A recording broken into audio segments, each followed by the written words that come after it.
All right. What's up, everyone? This is Coach Tony here with College Admission Secrets. This is a fun, kind of informal, kind of training. Treat it as a look over my shoulder kind of moment.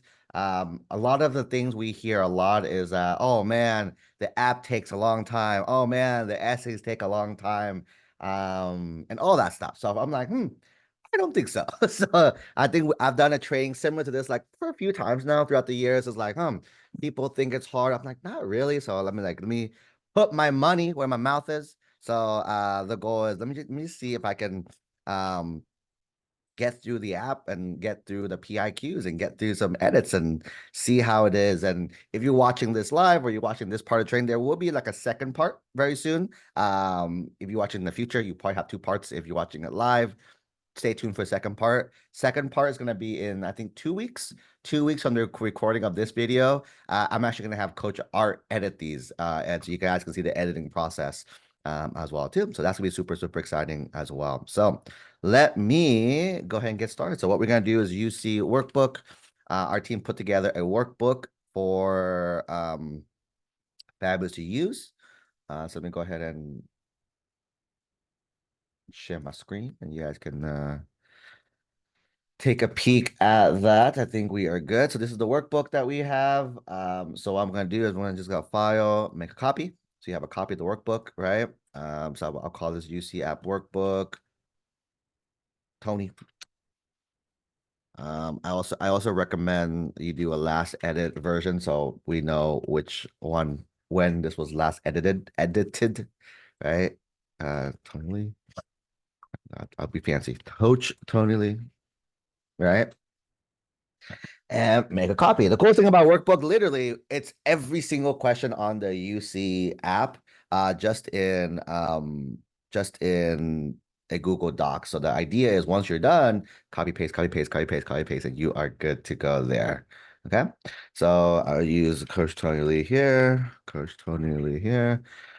And then resources for those of you who are not part of our coaching programs yet and you're interested, go ahead and book a free assessment here. And if anyone's interested in getting financial aid support, see if Coach David can help your family find more money for college. You can go ahead and use this link right over here. Okay. So with the workbook itself, we're gonna go ahead and follow this. Again, this is once I haven't done. You create an account with the University of California. You can copy paste things in over there is here. And then this app is updated, by the way, nothing changed for last year to this year. So if you use last year's, you are still good to go here. All right. So keep in mind for those who are watching this live and watching this in the replay, I'm gonna make up some stuff. I'm gonna keep some stuff accurate. So again, I may tell you, I may not tell you as well, just to do that, right? So my first name is Coach. My last name is Tony. Nothing here. Live name is like a preferred name. So if I had like a actually like in real life, right? So if I had my name is actually Anthony, I've been living a lie, right? If my name was Anthony, which it is, right? Legally, right? My live name is Tony, right? That's the preferred name that I have there. Have I ever had a different legal name? I have not. When were you born? I was born 23rd of April 2026. Was that, I think, juniors or 2026 now, I believe, or something like that. 27. One of these numbers. Where were you born? Country. I was born in the United States. I was born in California. My city is, I was born in Fountain Valley. There. Have you attended California public school? I did.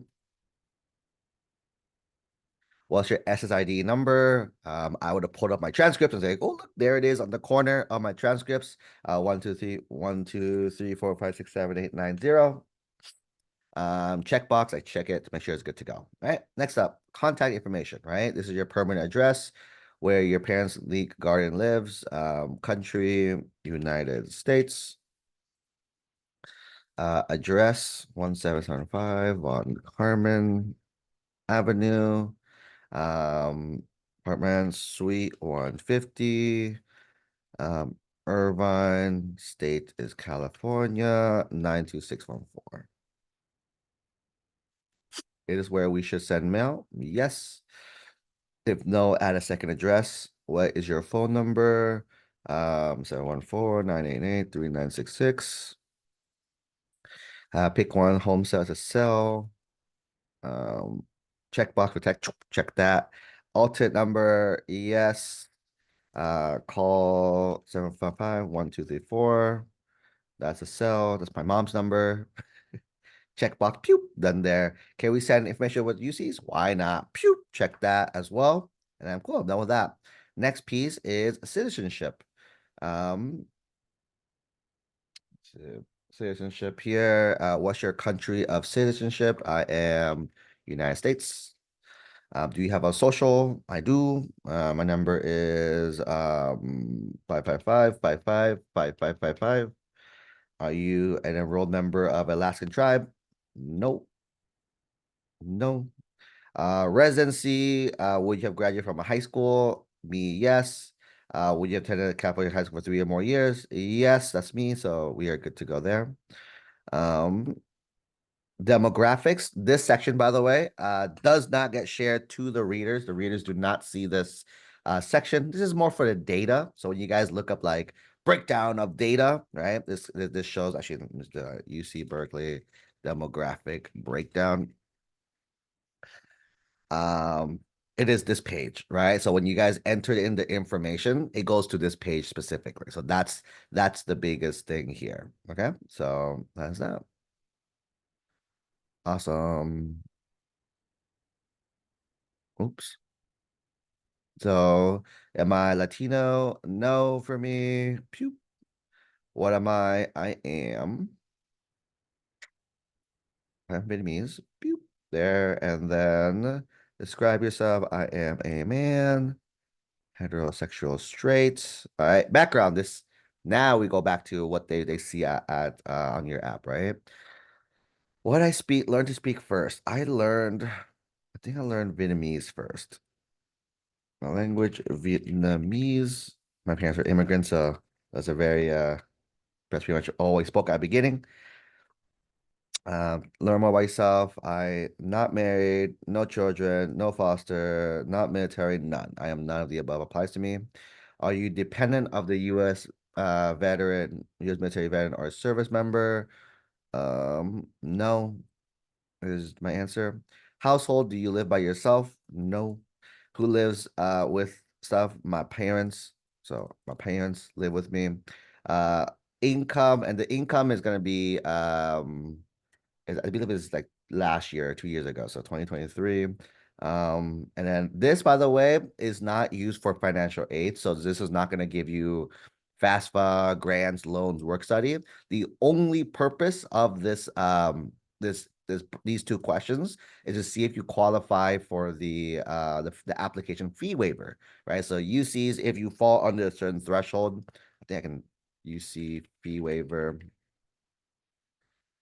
It's just, yeah, fee waiver limits. Um, you see, here we go. So this is the limit. So if you are under these combinations, then so let's say I'm a family of four living under 35, right? Then that fall under, I would automatically qualify for the thing itself, for the fee waiver itself. If I'm a household and the income is a little higher, then I pay for all the apps. It's pretty much what it means there. Okay. So I believe legit. My parents, back then in high school, I was a family of eight. I think it was 37,000. I believe that's correct. Crazy. It's one of those like numbers you look back. Wow, how did my parents do it? No clue. No clue. But is that, and then parent education level for either your parents, my parents, I think my dad graduated high school, but my mom either no high school or some high school. One of these for my mom as well too. And then you answer a bunch of questions about them also that you can enter in. Last one, statement of legal residence. This is for tuition purpose, right? So there's two California requirements. There's the California California resident for academics, meaning are they going to look at a 3.0 minimum GPA or a 3.4 minimum GPA? And there's a tuition by residence, tuition by California residency for tuition purposes, which is do you pay the 30,000 for in-state or do you pay the 60, 70,000 for out of state, right? That's or non-resident, not out of state, but non-resident. That's the two differences there. So for me, have I been? I have been physically. Have you been to high school for 3 or more years? I have. Um, have you established California as a permanent home? I have as well. Perfect. That's it. Done with the first section. Easy peasy. All right, moving on to section number 2. So the UC values here, it's gonna be a check mark. Boop, check that. I am good to go. Next section, term level. So we are fall 2025 right now. So I'll type that in. I'm a freshman, right? So again, a few things to keep in mind. If you have not, these are notes now, notes. If you have not graduated from high school yet, right, you are a freshman, right? Some of our students we work with, they have college units, AP units, all this stuff. Like, oh no, but I'm a sophomore standing, junior standing. No, no, no, no. This is only for your type of app. So if you have not graduated from high school, you haven't walked through and got your diploma, high school or GED yet, right? You are a freshman. That's the thing there. Next one is you choose what schools you are applying to, right? So I applied when I back in the day. I applied to UCI, UCLA, can't read. Berkeley, UCI, UCLA, and San Diego were my top four when I applied there. And then so UC Berkeley, UC Irvine, UC LA, and UC San Diego, right? So you can look at this two ways. So you can actually go to the application and kind of look them up. I'm probably gonna do that because it's faster. But you can look up, like, for example, UC Berkeley majors, and then go through their list of majors that they offer, right? But for me, I don't have an account, so I'm gonna go in, go to campuses, um, choose the schools. Oh, this is last year's app. Hold on. Non-application status. First year. All right, campus and majors. Choose campus. Oops. Oh, I gotta enter something. Oh, making me answer some stuff. Hang on. April.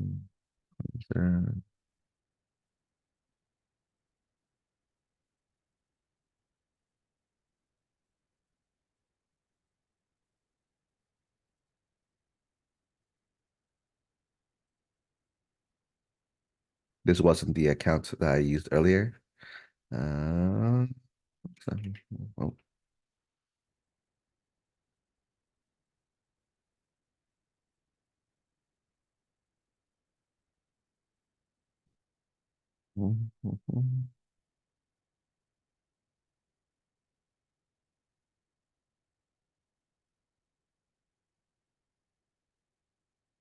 Am I good now? There you go. All right. So I say LA, Berkeley, Irvine, San Diego, right? Continue. And then you see that there's different majors to choose from. One fun fact, by the way, for everyone, there is one tiny change is that LA now offers no alternate majors. But real talk, realistically, alternate majors don't really count too much in today's world. With our students these past few years, I've never seen anyone do these alternate majors yet. The idea is, in theory, right? Once they go through all of this first one, right? And then if there's still space, they go through the alternates. But realistically, with the amount of applicants to all 9 UCs, no one makes it to alternates. It's kind of the real talk there, right? But that's kind of the thing there. Um, so you can go to school and you can see the different colleges, right? That admit, you open the colleges up, you'll see that each of them has majors under each college there, and you select whatever the major it is. So I actually, when I went to college, I applied as a math major, which is under, I think, lesson science. Math, right? I did a math there and select a alternate. Let's do alternate math. And you go through the rest of them and you enter in the rest of them as well too, right? So UCLA, um, I'm gonna open them all up first. College Life Science, Math Pre, do math for teaching.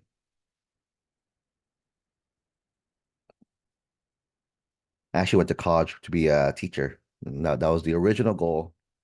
Still a teacher, just different type of teaching. Let me physical science, math. Davis, if I did Davis, actually, let me just take these out to make it easier. Choose campuses, no Davis.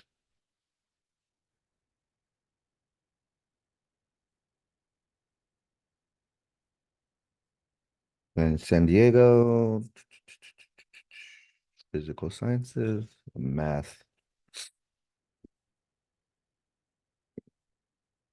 Cool. And you can choose alternate majors as well too. So let me choose uh,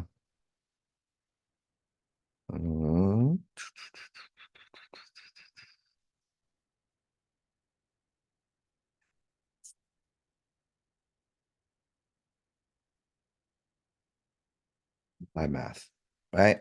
So you pick the schools there.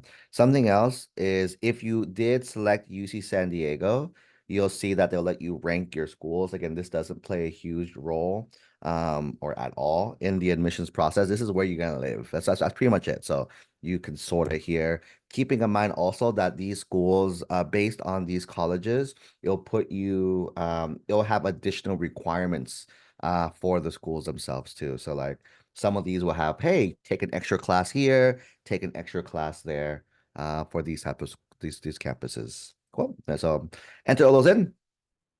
And that's it. Moving on to academic history, right? So at this stage, by the way, if you have it, I would recommend it. Getting a copy of your transcripts. Your transcripts gonna definitely help. You can kind of compare and contrast with it to enter it into this system here. So, intro, click next. Seventh, eighth grade, take any math. And remember, just a heads up, I'm probably gonna make up this all because I don't have transcripts on me, right? Seventh or eighth grade, um, take any class. I did. I took math. I took actually algebra one, and then term. This was a full year. It's either full year or half or less than year, right? I took algebra one. Um, Is there? Oh, sorry, this is language. No, math. Oh, this is language. My bad. High school language classes, right? I did not, so I didn't take any classes there. All right, and then cool. High schools, you enter in your high school information, keeping in mind if you went to multiple high schools or you attended multiple high schools, even for a summer, even for like online schools like a UC Scout, BYU, you still want to add those all as high schools, right? So again, it doesn't need to show up in your transcript. We're using the transcripts to copy over, but we're not submitting our transcripts to the colleges yet. Okay, so let's assume that I did my high school in a UC Scout, for example, right? So I did my school is in California, name of the high school. No, this is outside. What do I add it here? I do add it here, right? Name of the high school. I'm gonna call it XYZ High School. It's a search feature, by the way. So you search it, or pull up whatever your school is there. Specialized curriculum. My school didn't do any of these things. When did you attend it? So typically, right, a lot of us start school in August till May or June. I don't remember anymore. Let's say June. and you guys are all graduating 2025, which means you started school, is it 2020? 20, no, 2021. 21, 22, 22, 23, 23, 24, 24, 25. Yeah, 21, 21. Right. So that's good the days of attendance. And then you enter into a grade. So in 9, 10, 11, 12th grade, the year is 2021, 2022. Next one's 2022, 2023, 2023, 2024. We just finished that year. And senior is 2025, 2024, 2025, right? It's also going to ask you that you take summer school after that semester, right? So we can say, I took summer after ninth, summer after 10th, summer after 11th. I was a studious student. I took every single summer, right? A little note, little caveat, if I did summer school at this school, right? So I started school actually a few months before. You adjust it right here, right? You change this date to whenever you take it. Let's say I took it in June, right? You say that. Just a heads up, you won't be able to have a section for an eighth, ninth grade summer. You add that class in your fall or your ninth grade year. The readers will understand it. And that's all it is, right? So that's that. But I didn't do it. So I just took August 1, August there, 2021. Boom, boom, boom, boom. What's the grade system of school? ABCDF. Most of your schools are ABCDF. It's usually East Coast schools or 0 to 100. Some IB schools. Again, not just not if you're an IB curriculum. It's like your entire school is IB. Then it's that. So most people are ABCDF. Term. How many official grades do you get in a year? So if you look at your transcripts, how many grade for a class do you get the whole year? So usually for a lot of students, it's a semester based one. So semester here. Is this the school you graduate from? For me, for example, this one's yes. If you move schools, then you'd add it only from I was at the school for a year, for 2 years, for 3 years, and you could add another school and say, yes, I will graduate from this school.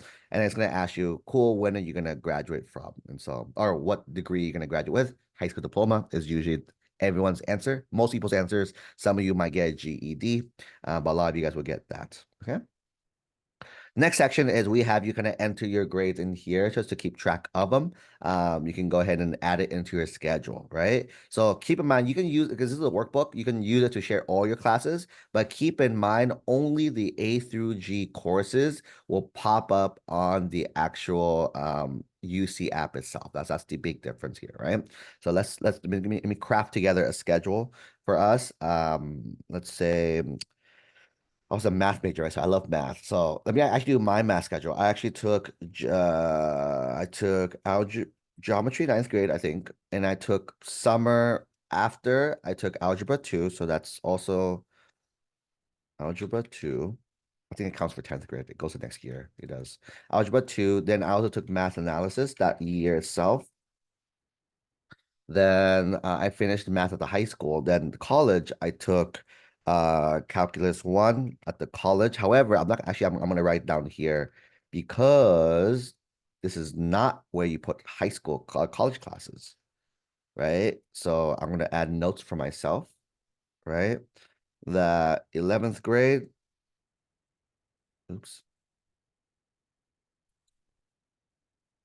11th grade, I took calculus 1, calculus 2, and calculus 3. I took all the math in junior in 11th grade itself, and I pretty much that's it. Back in the day, that was max. That's all you can take in there for math, right? I took English. I did English all 4 years. English, English, English, English.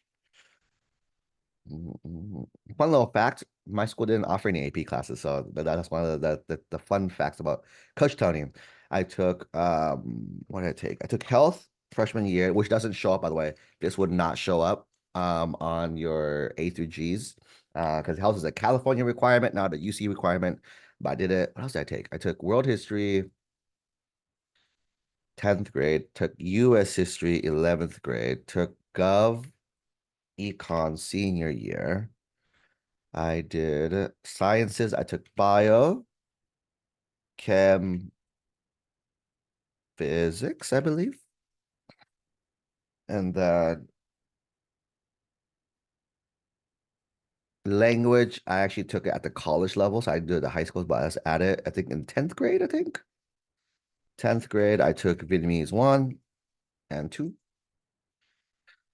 A, history, B, English, C, math, D, science, science, E, language other than English, F, fine arts. I took drama ninth grade year, and then G, elective, ASB at the school actually counted, so I got ASB credit for all three years here. Cool. Grades. Oh man, what grades did I get? I think I got all A's freshman year. I was proud of myself. Sophomore year, I think I also still got all A's. 11th grade, I did not. I got a B, I think, in English. I think. I don't remember anymore. It's been a long time. That's all too. And English senior year, we don't know yet. We're taking the class right now, right? So let's assume this is my schedule that I'm sharing. I'm just gonna take out health because we know it won't count, right? Because I did PE also. PE was in the schedule somewhere, but PE doesn't count as A through G. But all these classes count as A through G courses. So we're gonna go ahead and add these here. So the grade here is gonna be IP, which is in progress. And then over here is called PL or planned, right? I'm planning to take it as well. So every area would, let me make myself a little better. I'm gonna say B and A. All right. Um, so that's kind of how you would input these grades, right? Again, it's only high school only. You don't add anything else that's not from this high school. Like, for example, let's say I took a UC Scout class. I don't add that in here either. This is just at this high school, right? This high school, what you're gonna do. And then when you add that new school, you're gonna add the classes, the time length that you took for each class is up here. Okay. So that's that section here. Boom, boom, boom, boom. Now, for those of you who dual enrolled, right? You took dual enrollment courses, you can go ahead and add that in the college attended, right? So we go ahead and added the you took, huh? I did. I took this is the name of college, the name of high school. This is Santa Ana College is where I actually went to. I actually did for the reason why I'm so good in dual enrollment, I dual enrolled in high school myself. So it's not like I'm making it up for you guys. I actually did it till May 2021 to June 2026. No, 26, 25. What grades do you attend this college? So ninth grade, 10th grade. I actually did all 4 years. And then I took it in fall, spring, summer. I don't think I did it. I don't think though. I don't remember. I know 11th grade I did it. And probably 10th grade. Yes. I don't remember the other grades. So that's that. And then 9, 10, 11, 12. Grade system was A, B, C, D, F. And then what courses have you taken, right? Then I will share what course I took. So I took Santa Ana College, right? I took a math class. Course number was whatever, I think it was 180, which is calculus one. And then I took Santa Ana College. I believe it was math 185, which is calculus two. And then I took Santa Ana College, math, I think it's 280, which was multivariable or calculus three.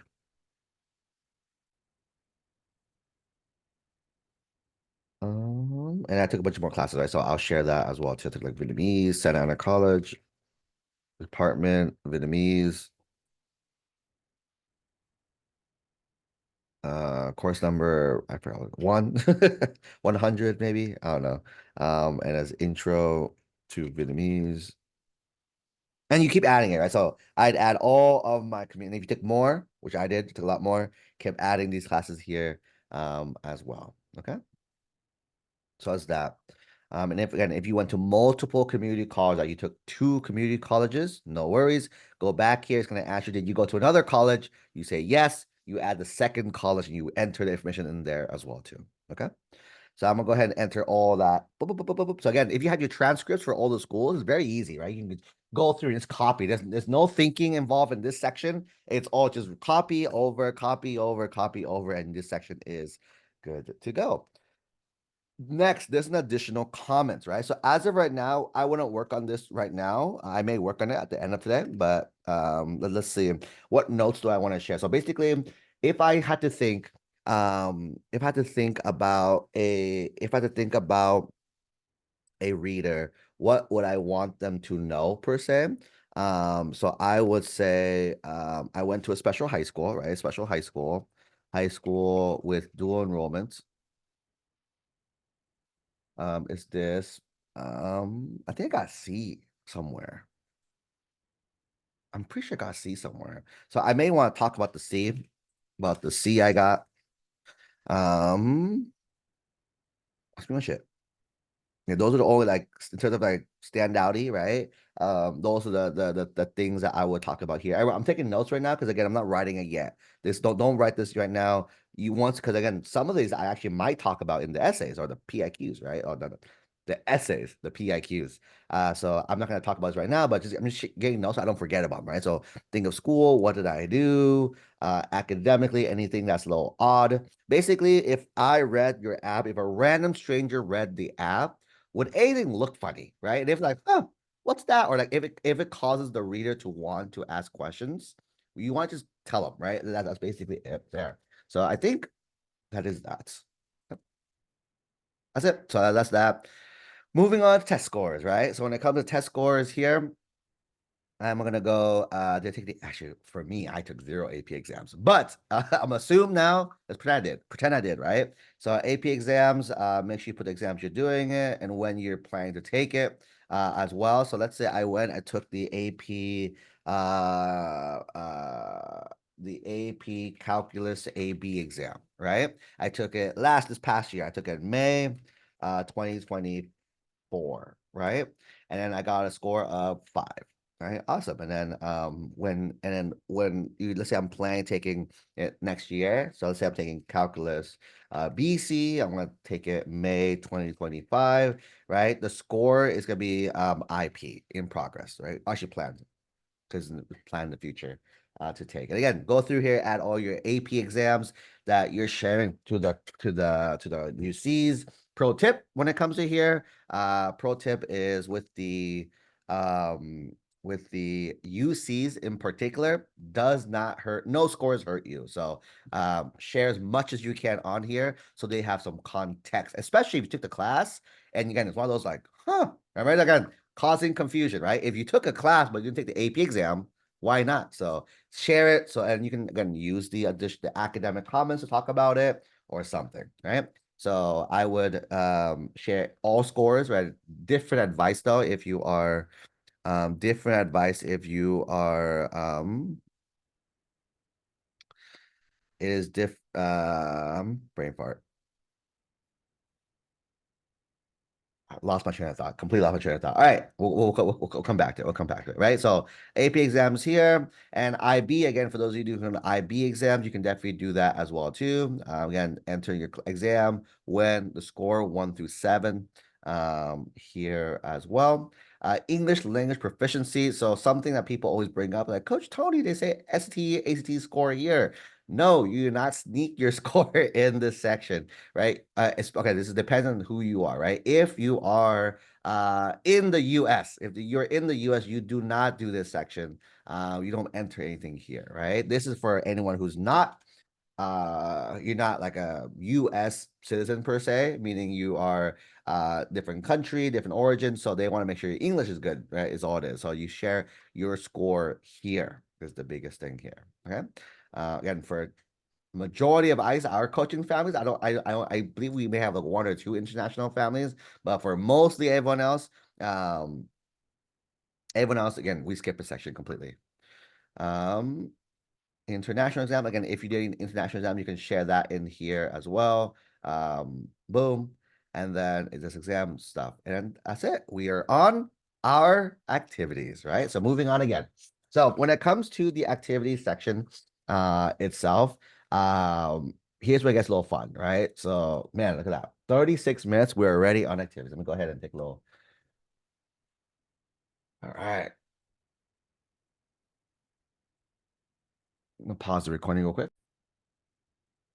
All right. Coming back. We finished the first few sections. We're moving on to the activities section. So at this point, right?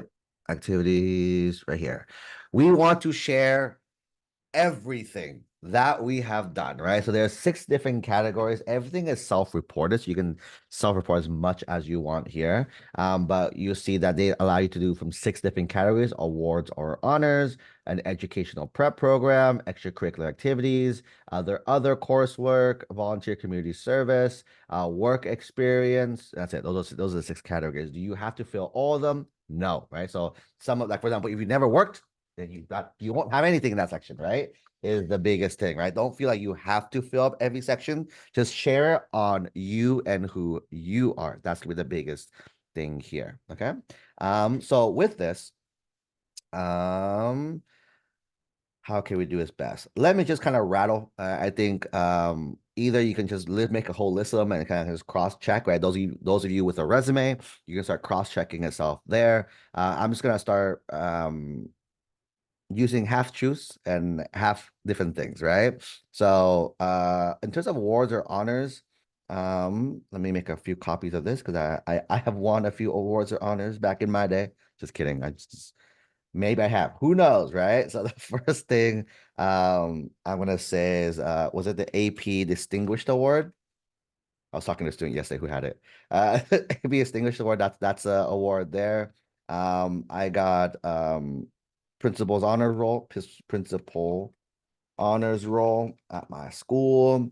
I got the math superstar award from a math teacher. Math superstar award. What else did I do? I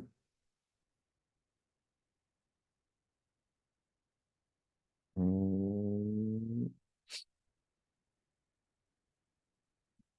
was it the presidential volunteer award? Boom. Right there. Again, look at these questions. Anything else on studies, grade-based department awards, and then I'll get a MVP, sports MVP, most actually, and yeah, most improved athletes.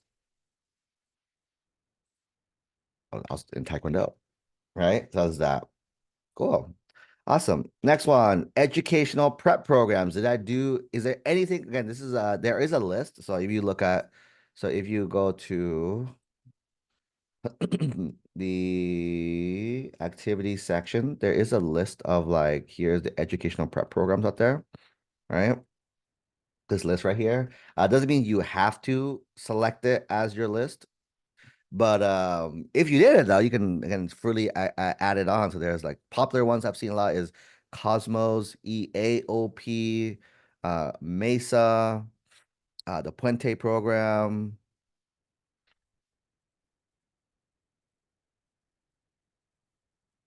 Yeah, those are Upward Bounds is another popular one as well too. Okay, so let me say that I did.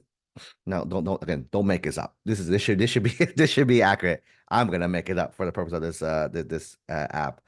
I did do Mesa. I did do Mesa. That was fun for me. Um, that we built, like, not rockets. We built bridges. We built bridges and how to make the coolest, the most sturdiest and longest bridge is what we had to do. Let's say I did Cosmos, right? Cosmos, and so I think that's probably all I did. Yeah. Actually, let's talk about Upward Bound. I had a few students of mine did Upward Bound back in the day. Upward Bound. All right. Next one. Extracurricular. This is the fun one. This is the open one, right? So this is like everything else. So I'm gonna hold this to the very end to do that one. Next one, other coursework, right? So it's anything outside of my dual enrollment courses and my A through G. So if I took a high school class that didn't count, as A through G requirement, but I really want to share it, you can, in theory, use it this area to talk about it here, right? So let's say I took a really cool class on um a how to learn class. It was a really cool class. Let's say I took a class. Fun fact, one of our coaches, Coach Clara, she's a professor at Harvard. She actually teaches this class, how to learn. Which is super, super, super fun. I took that class there. Anything else that I did? Let's say I also did those of you who took classes like on EDX and stuff, EDX Coursera. Let's say I did that, right? So EDX Coursera. Did that here as well too.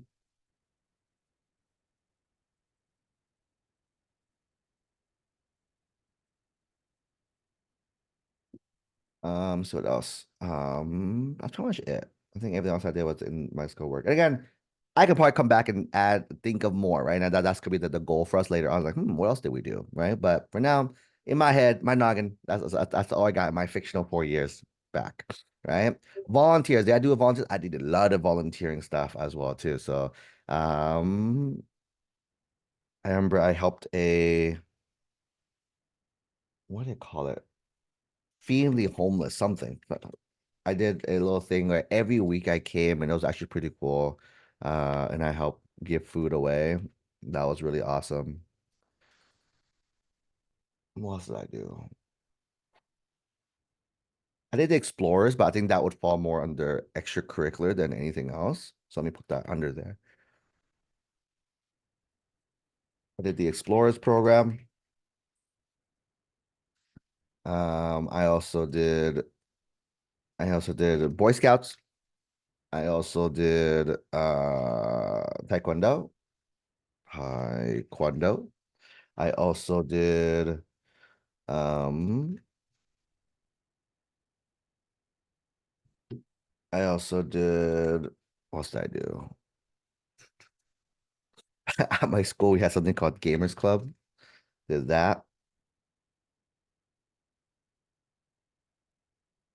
I think ASB was a really big one for me. I'm gonna talk about ASB, which was a class, but it's also an activity outside of the class, right? So I can talk about that as well too.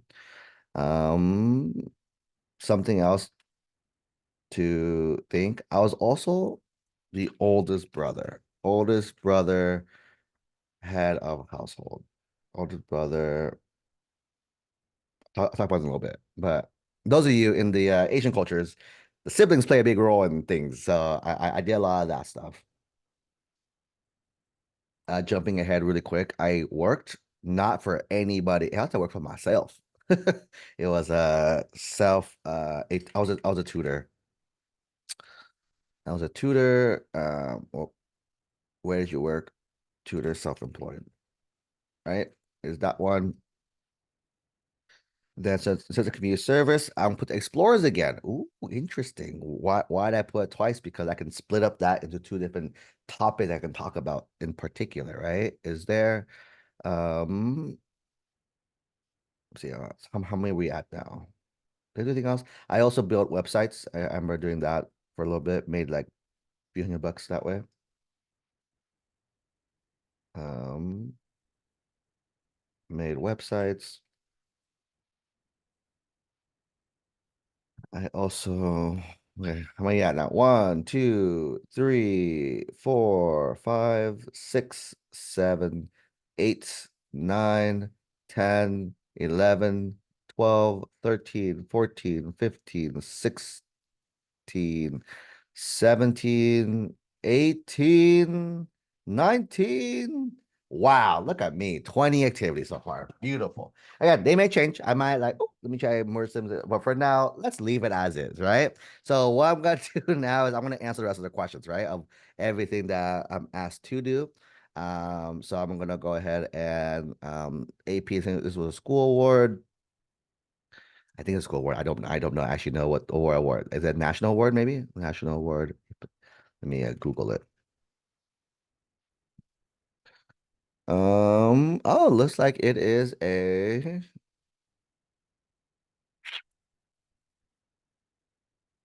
Oh, distinction, not distinguished. Distinction. Pure AP Scholar, AP Scholar with distinction, right? So it's national because it's their whole thing as well. Academic award, I got it this past year, for example. Um,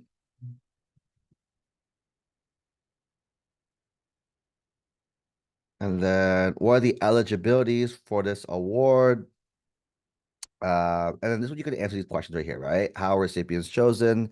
Um, I needed to maintain a 5.5 GPA or higher, GPA or higher.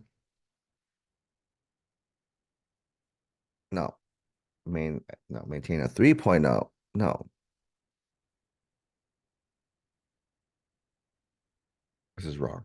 I need to maintain a 3.5 score, AP score or higher on all an average, maintain an average. How about copy? But I'm not gonna use this, right? I needed, ooh, see that? I personalized it. I needed to receive an average score of at least 3.5 on all exams taken and scores of on five or more of these exams, right? Boom. And then the reason why I'm using I is if you look, there is a character count on these as well too, right? I think it's like 250 or something. You want to max out as close as you can to, right? 250, 350. So you want to kind of share as much as you can. Usually we use bullet points, but because I don't have a lot to say in this one area yet, right? That's gonna be the thing here. So I need to scores five or more higher.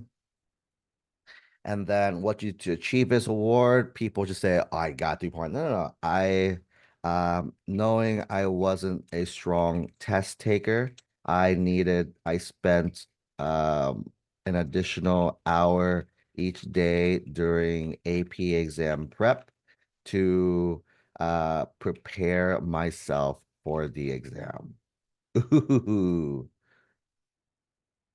25 characters for an exam. I attended group study sessions at the local library and created online flashcards to help me study. All right. Help me study. I'm proud of my accomplishments that and how my extra hours invested paid off. 300. I can do one more little sentence. Dun, dun, dun, dun, dun. I asked for help from my AP teachers during lunch.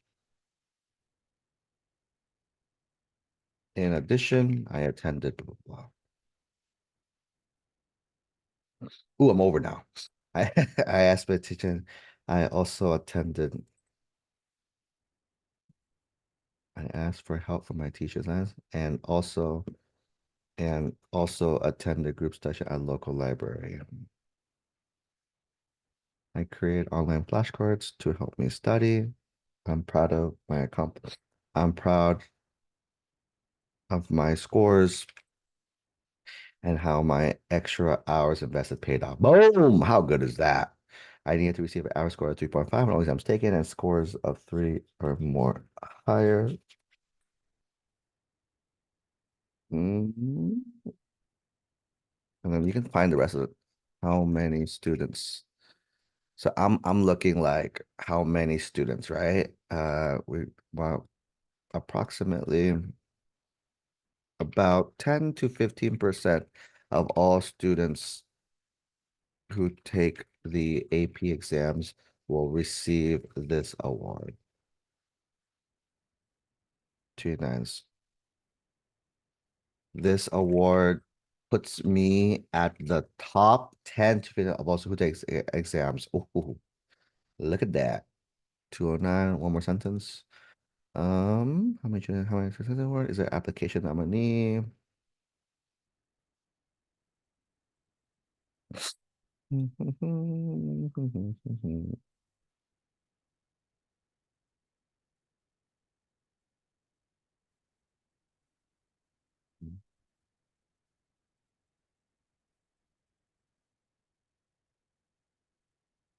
I actually received only fives on my AP exams. Oh, low over. I received only fives on my AP exam. 246. There you go. Boom. So that's good. Boom, boom. Look at that. So good. All right, next. Principal's honor roll. This was a school award, academics. I got all my years so far. Let's say to maintain this award, I received this award because I was able to keep and maintain my GPA above a 3.75 throughout my classes, right? I out of my school of 4,000 students, I know that only I know that less than 100 students receive this award. Um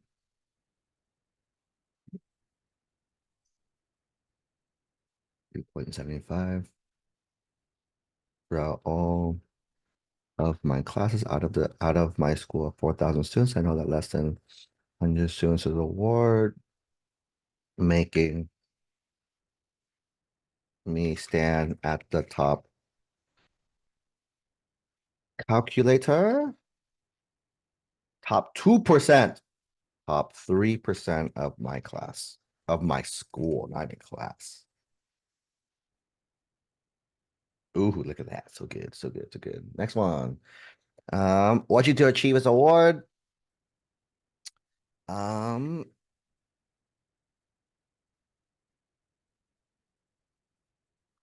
I took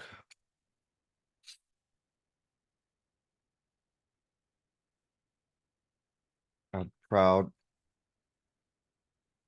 I have always been on top of my work. Oh my goodness. I have always I've always employed time management because of my busy schedule. I have always set time management. Time management has always been big for me. I set aside time each day to study and complete my assignments. Because of my busy schedule, time has always been big for me. Um, and I have always prioritized focusing focusing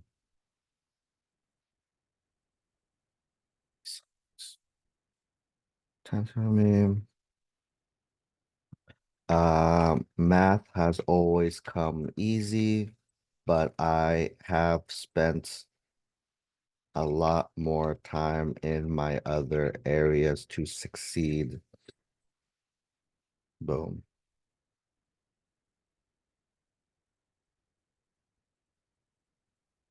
Oops, why is not counting? Why is not counting? Hmm.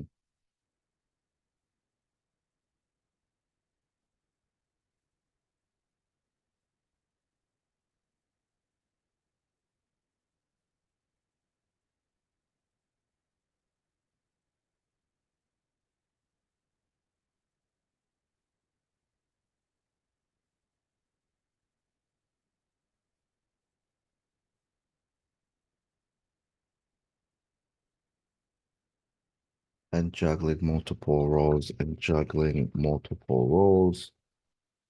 Time management has been a skill, has been a skill. Prioritizing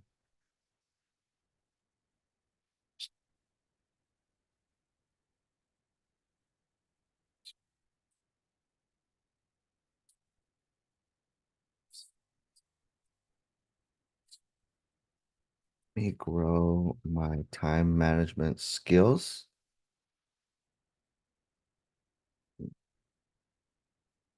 For example, math has always come easy to me, but I have spent additional hours reading and journaling to help increase my English skills. 340, boom, boomity, boomity. How cool. Because most people would just say, hey, I got Olays. And that's it. How much do you learn about me through here, right? That's the juice. Mhm. All right. Next one. Math superstar. It's a school award, academic award. I got it. Oh, actually, I got ninth and 10th grade. Right. This award, my math teacher was able to select one standout student each year amongst all of his math classes to receive this award.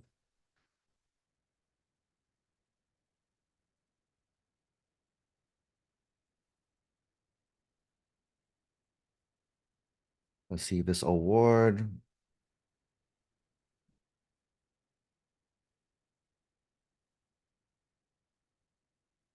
to be chosen from a school of from because my he was only one of two math teachers, so he essentially taught half of the school. I am proud to be chosen as the math superstar uh, from this bunch, from this group. It's just like one standout student each year. A few words over. One standout student each year amongst all the math classes to receive this award. He was one of two math teachers. He was only one of two math teachers, so he taught half of the school. Boom. Project Superstar from the group. What you do to receive as a star? Math has come easy for me since I have spent, let's just say, math's come easy for me. I already said that. So I'm gonna say instead that growing up with an accountant, I think my grandfather was an accountant. I think so. I don't actually know. As an accountant for a growing up, I have always been drawn to math and how it works. Been drawn to math and how it works within the context and how it I'm drawn to math and how logical I'm glad I've always been drawn to math.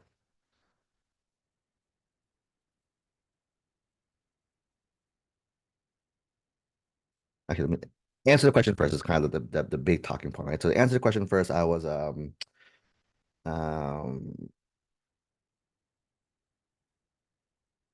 I'm proud that not only did I get an A in all of my high school math classes, I actually finished every class with a 99 percentile, 100%, except for algebra 2, where I missed 1 point for forgetting a negative sign,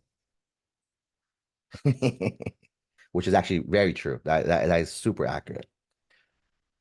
Um, for algebra 2, where I missed 1 point for forgetting a negative sign.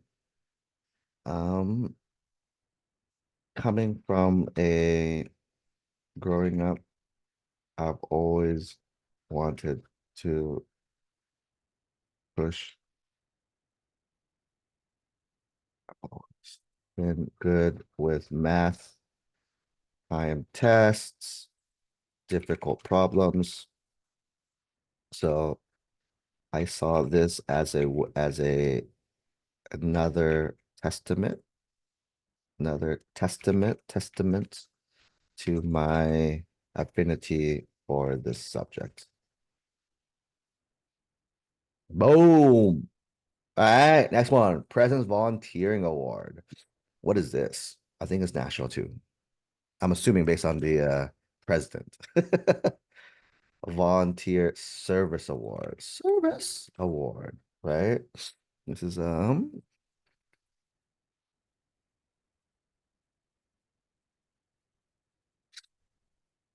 by the way, you don't have to make life hard. You see how like boom, just Google. Here's the requirements for what you need to do. So you just gotta check that and you're good to go. This is a state award. Was it non-academic? I got it. Say I got 11th grade. What are the eligibilities? You need to, excuse me.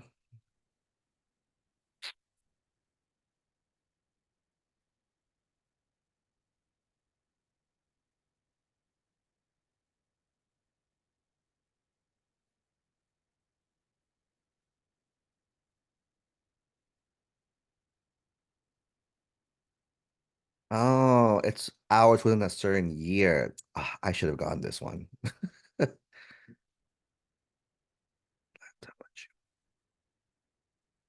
right. Let's say I got it all 3 years. I can easily got it all 3 years. All right. Um, what are the eligibility requirements for this award or honor?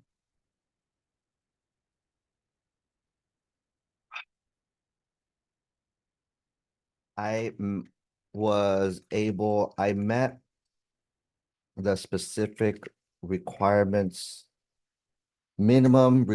specific minimum requirements for the amount of volunteering hours within a 12-month span.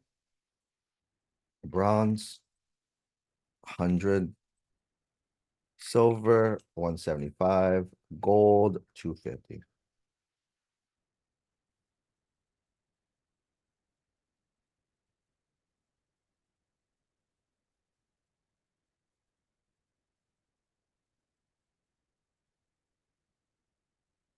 Anything else we can do? That's it, right? That's pretty much it. Um,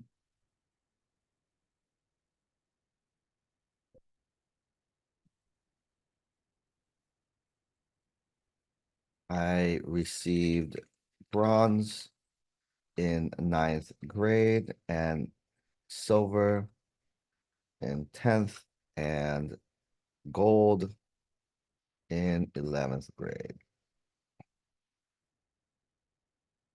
To I received bronze and gold. I'm on track to receive gold again this upcoming year. 270, too big, too much. In 10th and gold in 11th.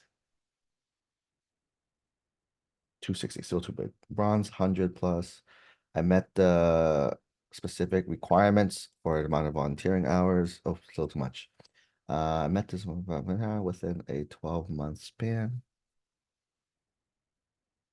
Bronze, I received bronze in ninth, silver in 10th. Boom, look at that. All right. What'd you do to receive this award? Right. Majority of these hours were received through my efforts in the Explorers program. And my Explorers program, I was proud to be in a position. I was excited. I was proud. I was excited to be in a position where I was able to give back to my community, similar to how my dad did. And actually, we don't want that because they were giving dad credit. Yeah, I was going to give back to my community. My community.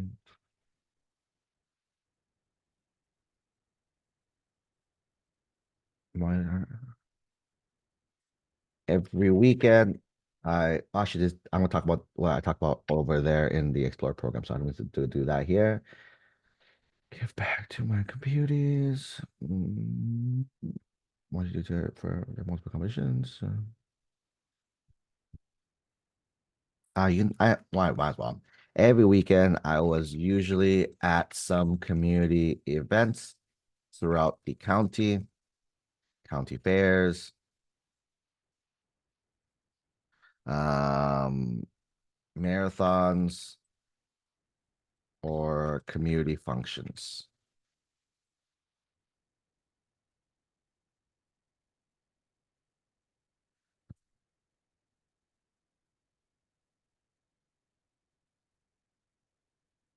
This helped me understand where I grew, helped give me perspective to various communities near where I grew up. Oh, too big. No.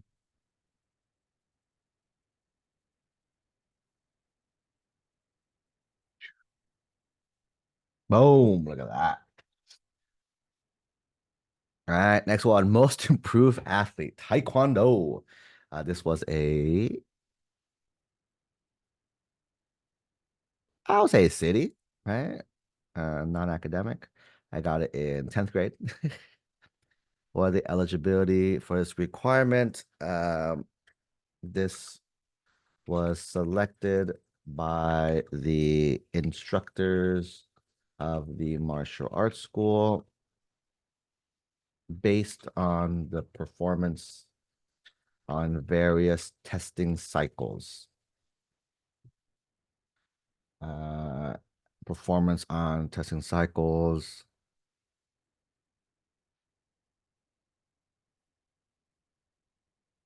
because there was no hard metrics to hit. I did not expect to receive this award. There were no hard metrics to hit. I did not expect and to prepare for to prepare to hit to prepare for. I did not expect to receive this award, but I was proud. I was excited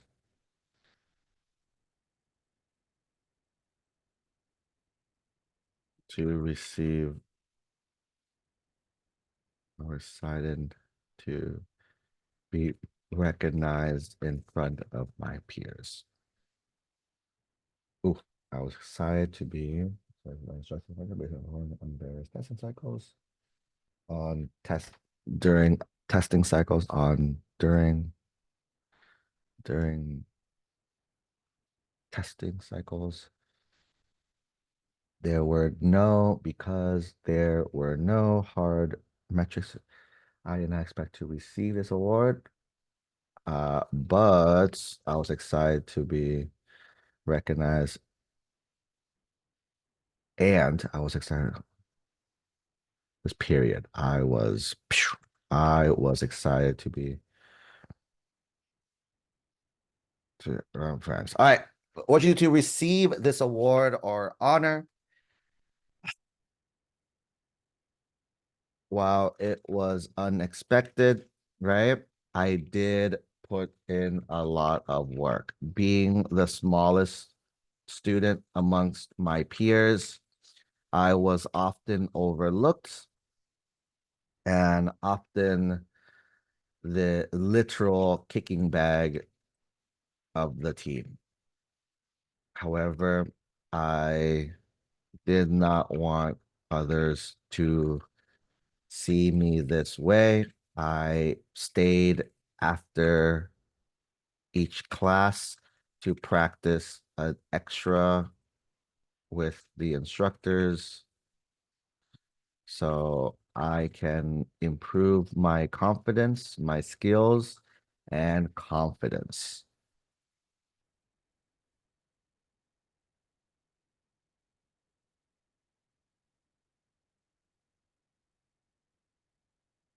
I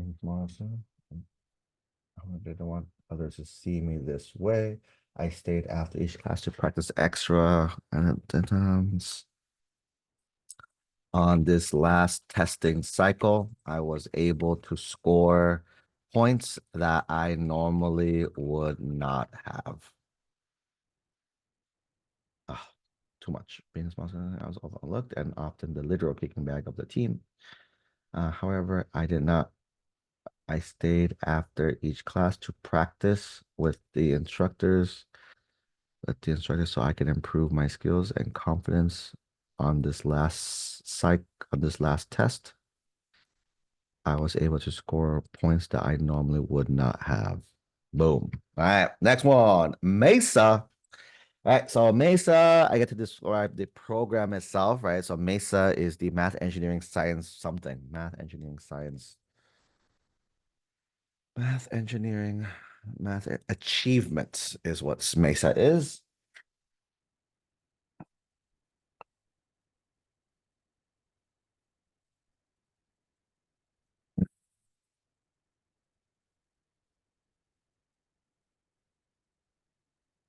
Okay, I think we have 350 words for this one, 350 characters.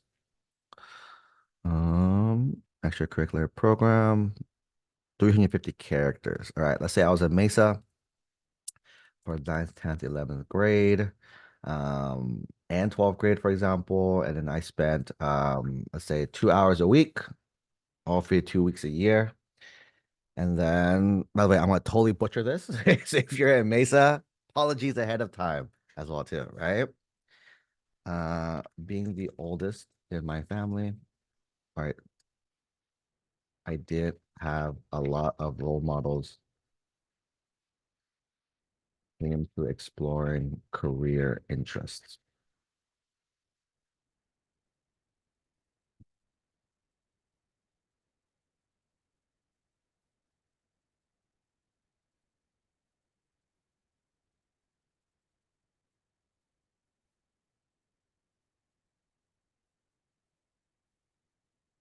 Mesa provided me with an opportunity to learn about various math careers and opportunities. I ended up, uh, I I was even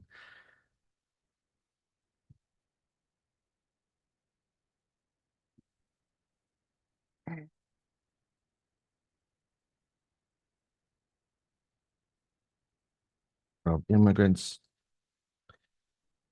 As a provided an opportunity to learn about which I took advantage of one opportunity and attended a an engineering bridge competition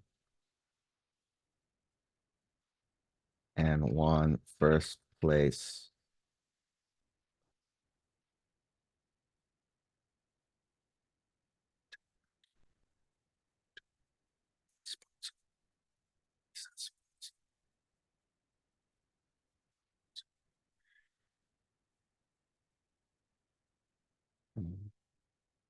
won first place and it sparked an interest in uh and math applications.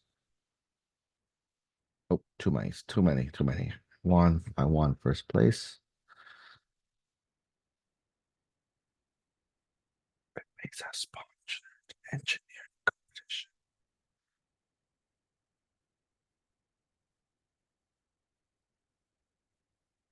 Cool.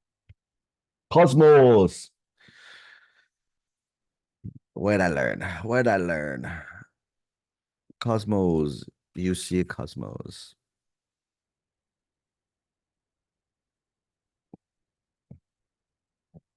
Mhm.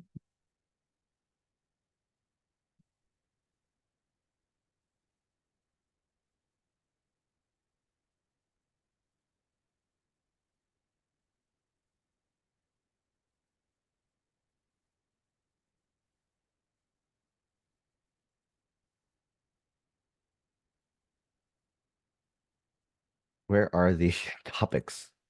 There are clusters. There you go. All right, let's say I did.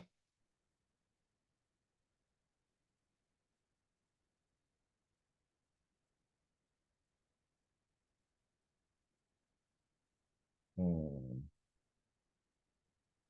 The current Tony would not do any of these. Is there any other ones? Let's see. What other schools has Cosmos? UC Cosmos. Davis? Um,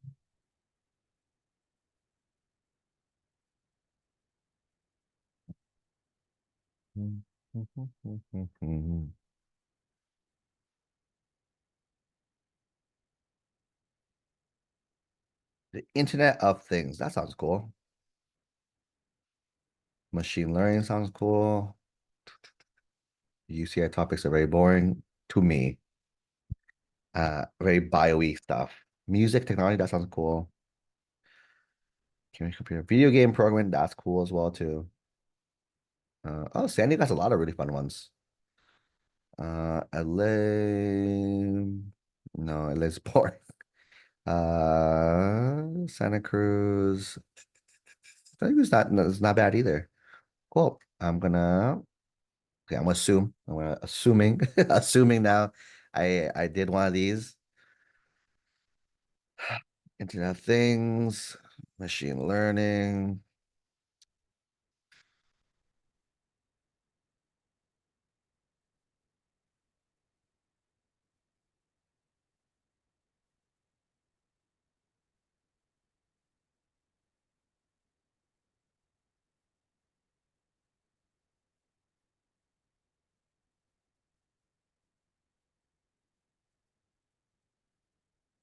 All right.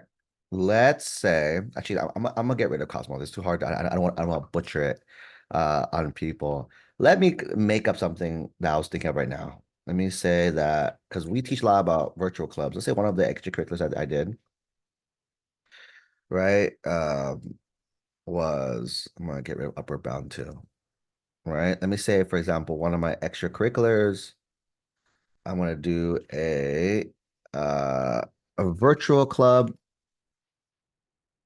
on pro wrestling, which is true. And then the other one I did, let's say I collect Pokemon cards. Is the other one as well too, which is also true as well too. So let me talk about this. So that is the education prep programs here. When it comes to a virtual extracurriculars, right? This one you probably have more to talk about. So I'm gonna instead of using sentences, using like phrases for these sections, almost like a resume style format for these here. So let's say pro wrestling, still to this day, right? What I do, created and founded virtual club on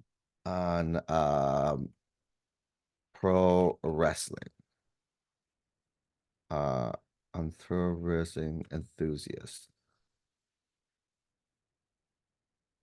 pro wrestling virtual club. Virtual club. Online community of enthusiasts. Keep in mind, you have 60 characters. Ah, over one. Uh, enthusiast pro wrestling club. Online community of enthusiasts. Virtual Club on Pro Wrestling, founded Virtual Club on Pro Wrestling, uh, grew from 0 to 500 members um, through outreach and word of mouth, and through outreach and word of mouth, we grew from 0 to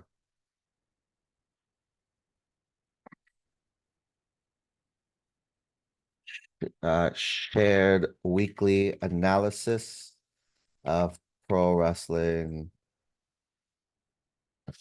shows in community, shared a weekly analysis of the wrestling shows in the private community, shared a five page weekly analysis of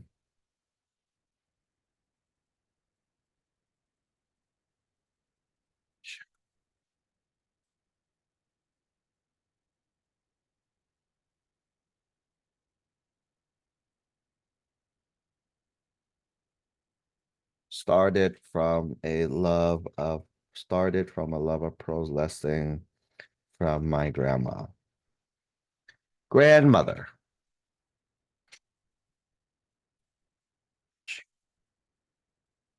Wrestling with my grandmother since I was 3 years old. More like four. Oop, I still have more characters to talk about.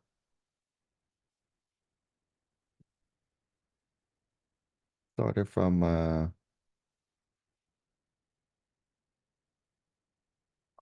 hosted a 100-person fantasy league.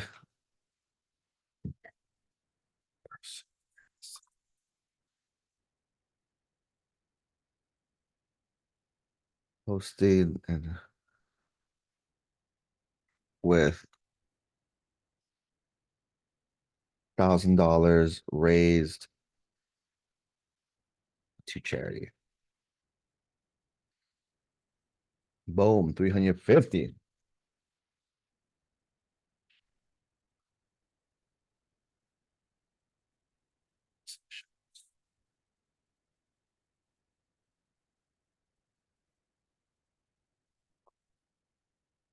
each, and word of mouth.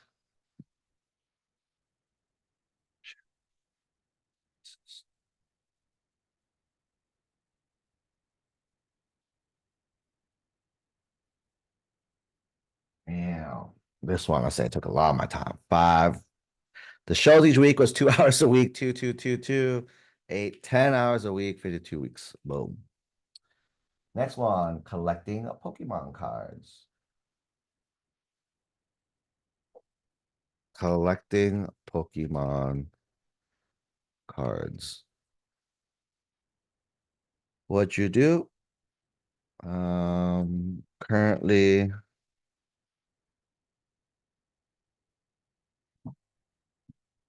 collecting Pokemon cards.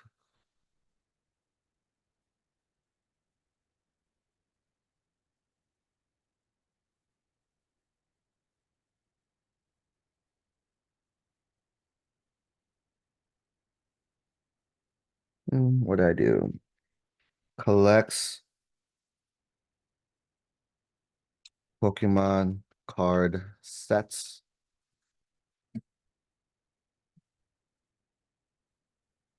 I collect Pokemon sets by buying,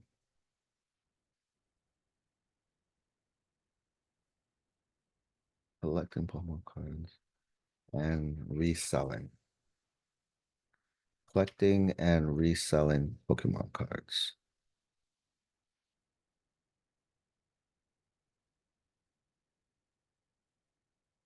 Collecting and reselling. Buying packs once a month. Collect Pokemon card sets by buying packs once a month. Used money from working. Used money from working jobs.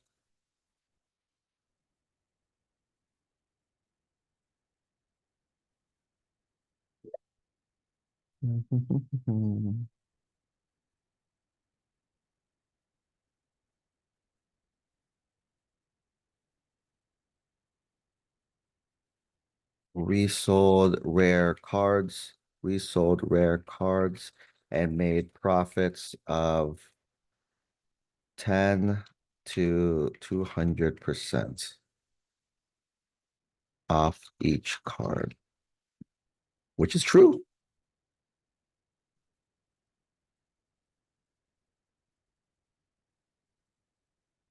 Actually, at one time, yeah, actually, one like 500%, 500% off each card.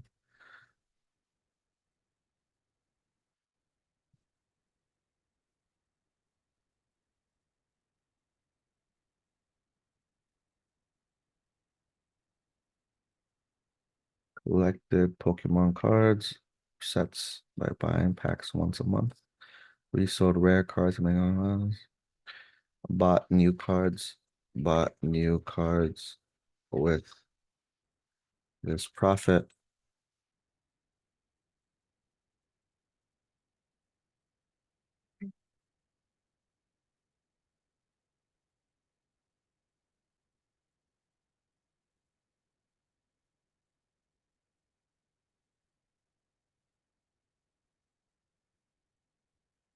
I'm thinking because the this is more like a PIQ because if I had more words, I can talk about this in a PIQ, which I may do. We'll see. We'll see. Because the idea is like it's reminded me of nostalgia,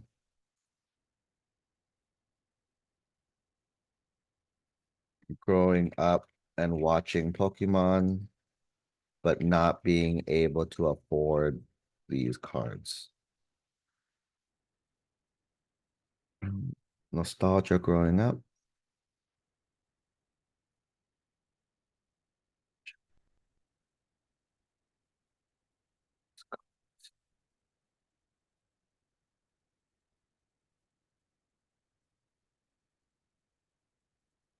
Currently have three, four master sets completed, full collection of all cards from a set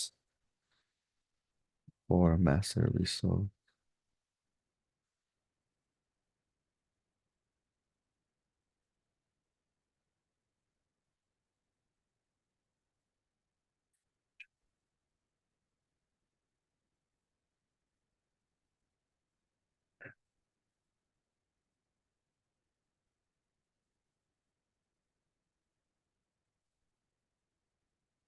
Cool. All right, let's leave it there for now. Boom. Say I spent 4 hours a week on 52 weeks. Boy Scouts, right? What did I do? Boy Scouts a long time ago. Senior patrol leader.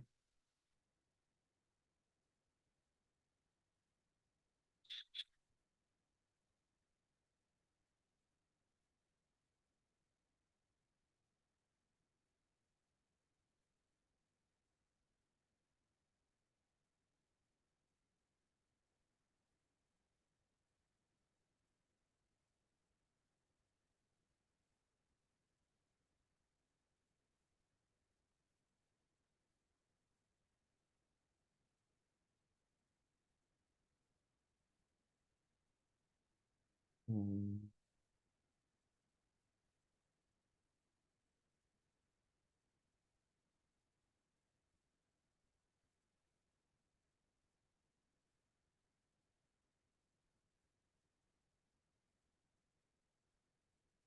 I will be the patrol quartermaster. Patrol quartermaster. 55. Nice. Still fixing that stuff. All right. So what I do? Um, participated in Boy Scouts since 5 years old. Can you do 5, 10? When you start Boy Scouts?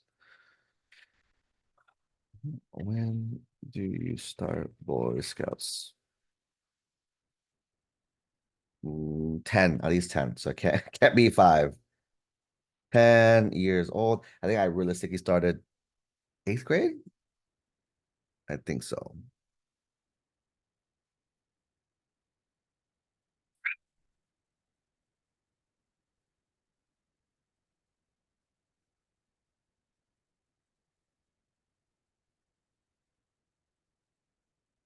Participated in uh, led entire troop of 28 students as senior patrol leader. I'm gonna write SPR here.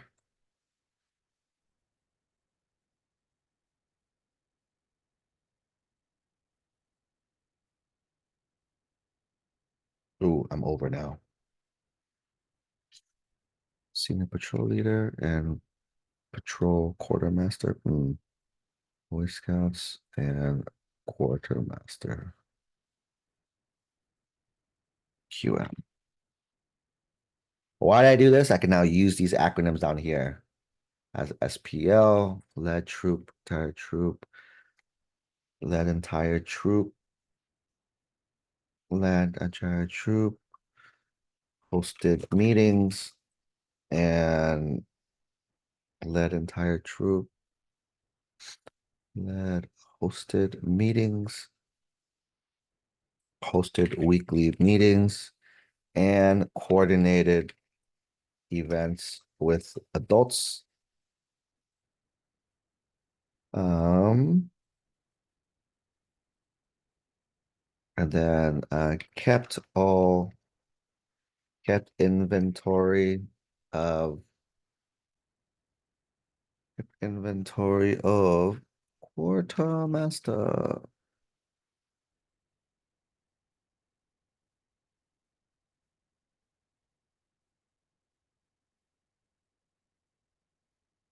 of all patrol gear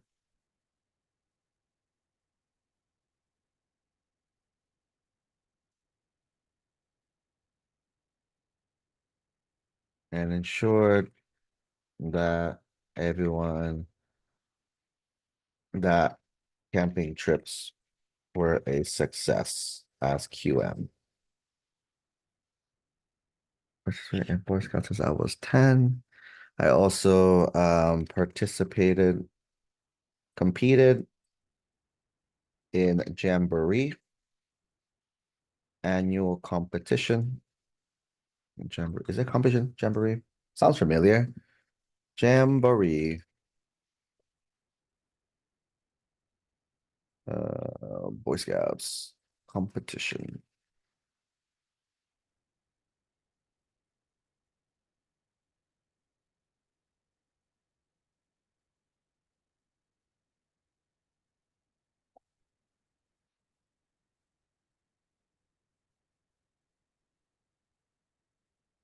I competed in National Jamboree and won first in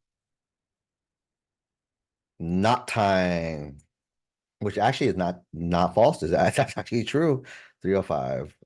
Competed in National Jamboree out of how many people? Participants?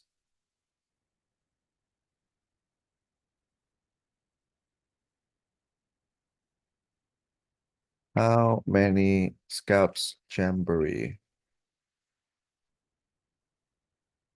40,000. Okay, I definitely did not do the national one. Maybe I did. Who knows? I don't remember. 40,000 scouts. Okay. I definitely not do a national one. Wasn't that good.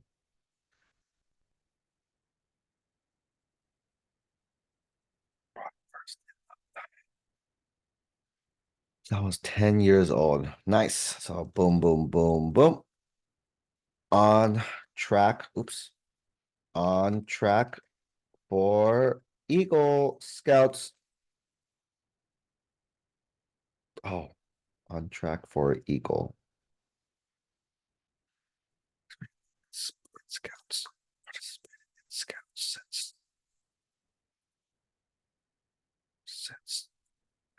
since 10 years old. In scouting. In scouting since 10 years old. Since 10, on track and on track for Eagle Scout. All right. How many hours? What's not a lot? Hour meeting a week, camping week a week, 4, 5, 5. 52. Taekwondo. I was a third degree black belt and assistant instructor. You see a little cheat code I'm doing? I'm sneaking things inside the activity blurb, right? The name of the activity. You have 60 characters for that. Next one is what you do. Wait, what I do? What I do in Taekwondo? I um,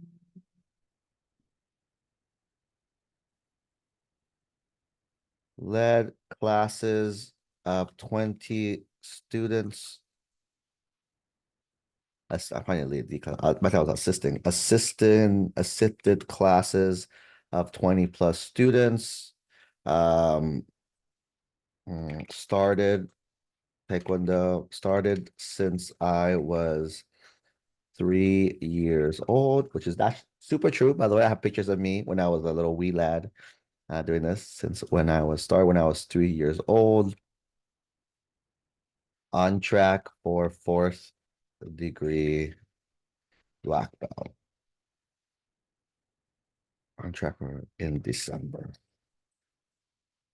Fun fact, I did not get fourth degree black belt in December, but I am currently a fifth degree. I got it after college. I went back and got it. Assisted classes of over 20 students, participated, led the demonstration team, which is true as well too. Led the demonstration and the demonstration team and performed in front of hundreds on a monthly basis.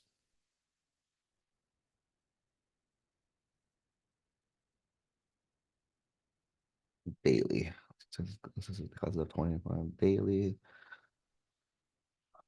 multiple times a week. What else did I do?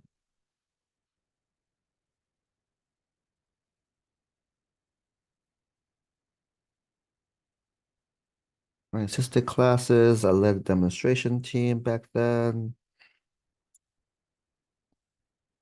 I also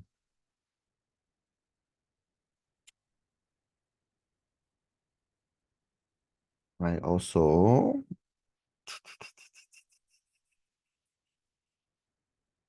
I also competed in various local tournaments, but was not was not as successful in earning any medals.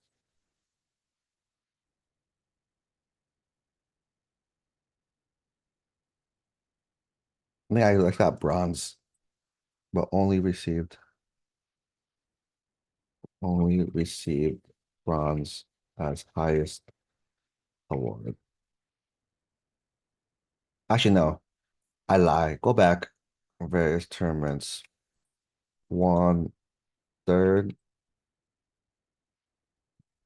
typically won bronze in sparring combat, but won first, won gold in Pumse Kata forms, which is true. I was very good at forms. So when I was 3 years old.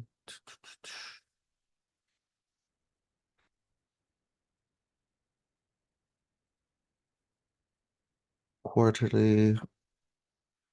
Typically want assisted classes up to held mitts and paddles for student drills.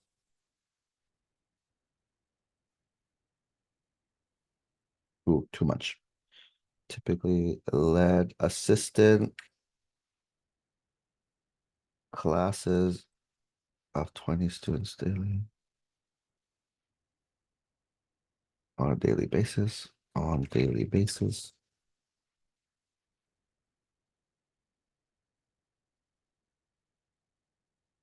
Led demonstration team and perform. Built and led, I would say built and led the demonstration team and performed in front of hundreds. I used the ampersand because I kept using the ampersand in the other one. So you want to keep it the same, held weekly and coordinated. This is one of the tips that we fix later on since I was no track for Eagle.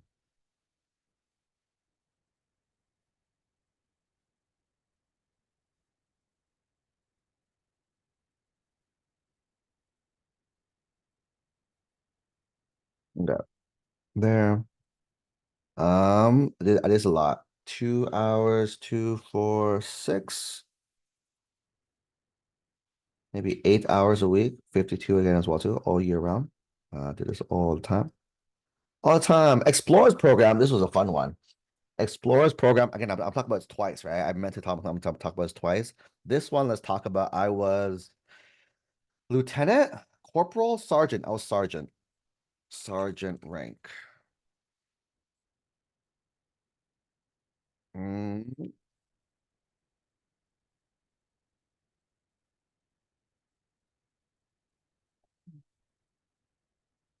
oops.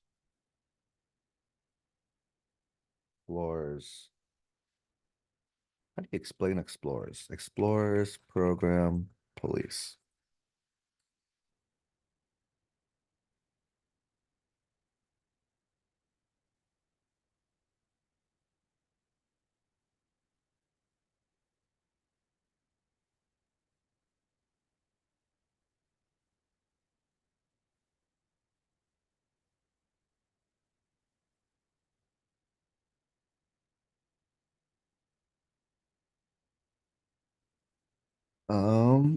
Listen, I don't want to say pseudo police officers.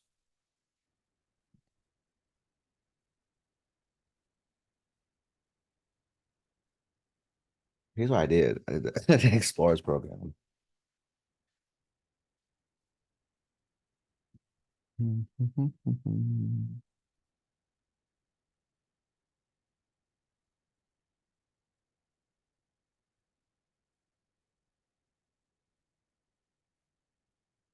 Training program for law enforcement. Ooh, way over. Explorers. Training program. Ooh, tomorrow for training for law enforcement. All right. Training for law enforcement. Sergeant rank. All right. What did I do? I did a few things. Um I went ahead and did ride-alongs, did competitions, did academy.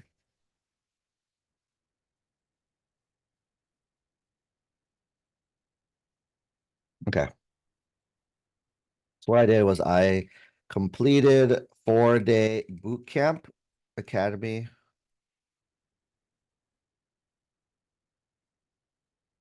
was pepper sprayed, pepper spray, actually complete 5-day boot camp academy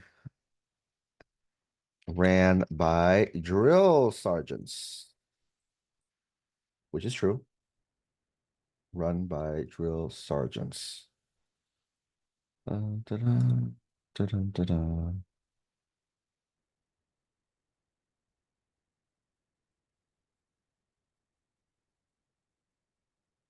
I competed in local competitions with other explorer agencies.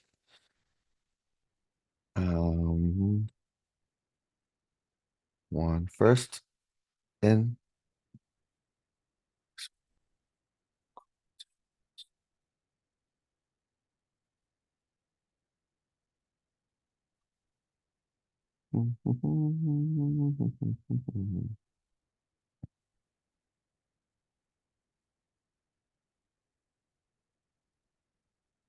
scenarios,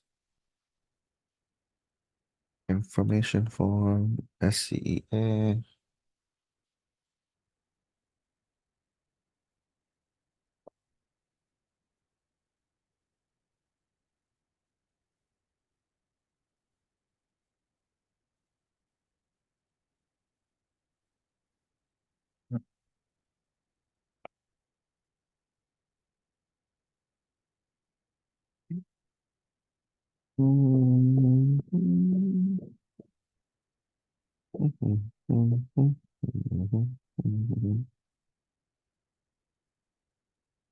One first, and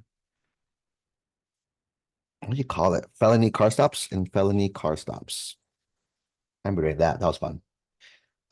Compete with local agents in local competition with other exploration. Won first in felony car stops. Completed 4 boot camp ride-alongs.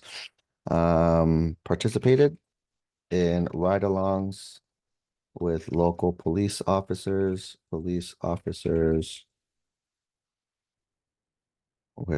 ride along with local deputy sheriffs,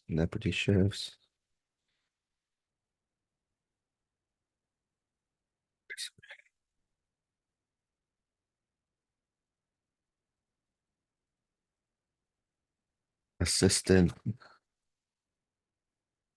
with small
assistant with small.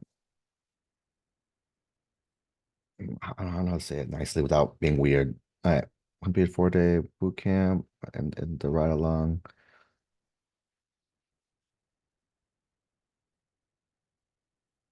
Earned rank of sergeant.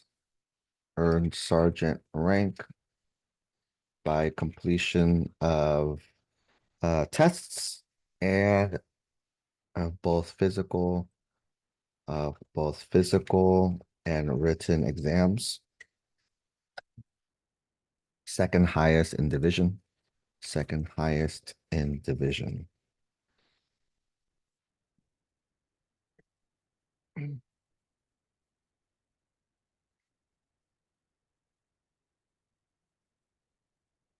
North Orange County Explorers.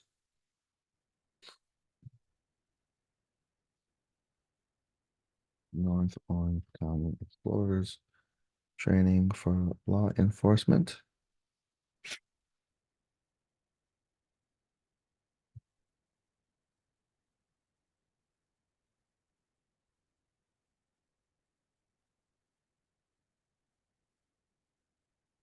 15 characters.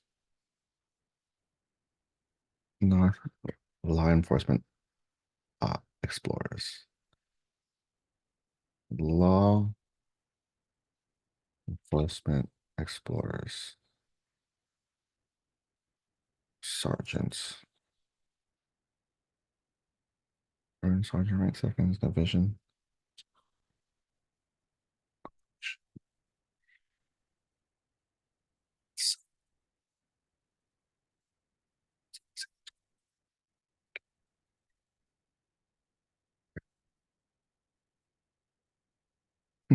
The way I was pepper sprayed, I'll do it and I'll see how Art wants, Coach Art wants to fix it.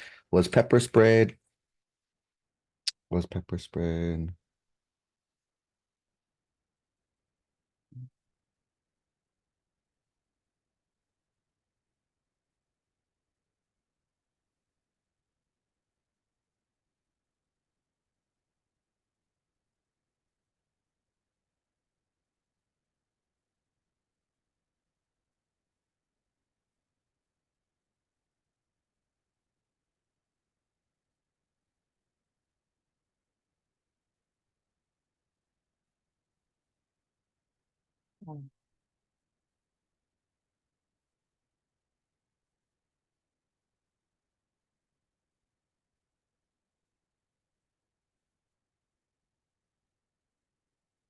Mhm. No, take it out. Silly. Could be local and local ride-alongs and ride-along opportunities and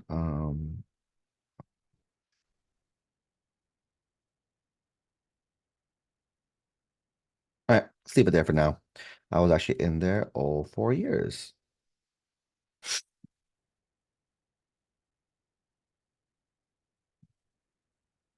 Actually, big led meetings, led weekly meetings. Uh, my youngest and highest led weekly of 20 members.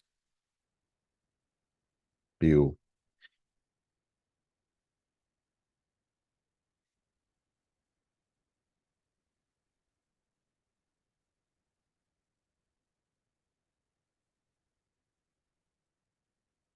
I did a lot in this thing.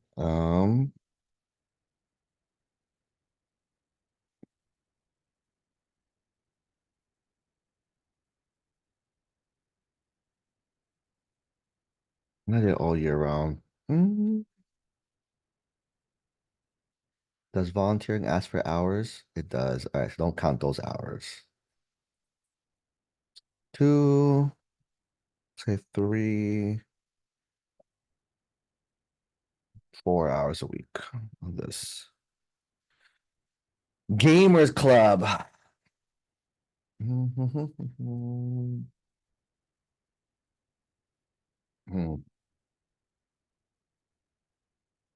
All right.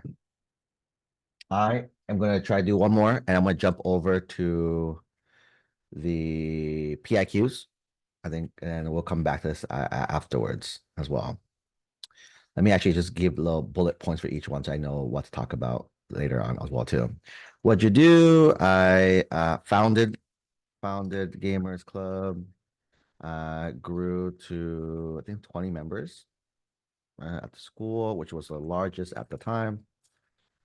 Time one and ASB. I implemented new additions, a sticker, ASB sticker, implemented. I of ran a uh, highest profit in history of schools history in schools history. I uh, led. Oh, we talk about being ASB president, ASB presidents. I was AC president and media commissioner. Highest profits goes history. I also created um, recap videos for school. Awesome stuff. Cool. Boom, boom. Oldest brother. Cultural, right? Most responsibility. Took care of three younger siblings, took care of grandparents there, how to learn, I'm just making it up, took a class on time management and personal development. Um, took a class on web design. That's a building a computer and web design, and then built a my own computer,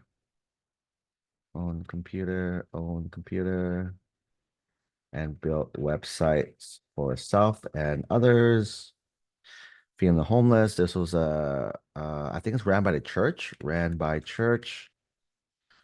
What you do, weekly, gave out food, not gave out, more like packaged food out for homeless.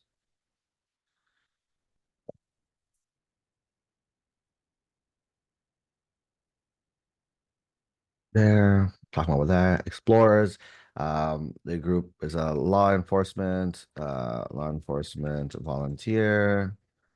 What you do, helped with events coordination every weekend, helped with local fairs and events, races, example, traffic control. There, tutor, worked for myself. I can talk about how no one wanted to take me. So worked for myself. Job title, tutor, responsibility, helped tutor college students for exams. Boom, boom, boom, boom. My websites, worked for real estate company. Um, or job responsibility, created websites. Actually, this is more like freelance. Freelance, me. Create websites for various local organizations, local businesses. I think I did for real estate, did for another martial arts school. Yep, that is that. Um,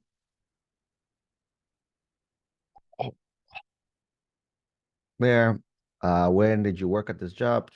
Awesome, cool. So we'll go back to that at the end and fill this out there. All right. So next one, scholarships and support programs.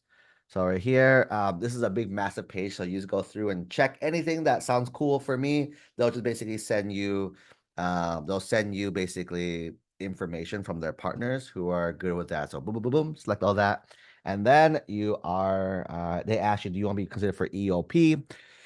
If you answer yes, you can go ahead and share kind of why you think you're EOP. EOP typically caters to underserved students in California, low income, under resourced students. So if you feel like that's you, go ahead and share that here. All right. PIQs. Let's see. I have like 2 hours left. Let me see much I can crank out in 2 hours here. All right. So first step with PIQs, don't look at PIQs. Okay. So first step is don't even look at it as well, too. So what I'm gonna do is there gonna be a few steps. So first one is gonna be brainstorming. So we're gonna brainstorm. First thing I'm gonna do is I'm gonna go ahead and so I'm gonna talk, I'll do some notes here. Notes to us, right? So the entire process, what we're gonna do is we're gonna go from to topic to story to topic to story to insight to question. Right. So I'm going to figure out what topics I'm going to ask myself when it comes to topic to ask myself, what makes me me, right? Without this, I'd be a completely different person. The analogy is Kobe Bryant, right? And a basketball, right? Do we agree that if Kobe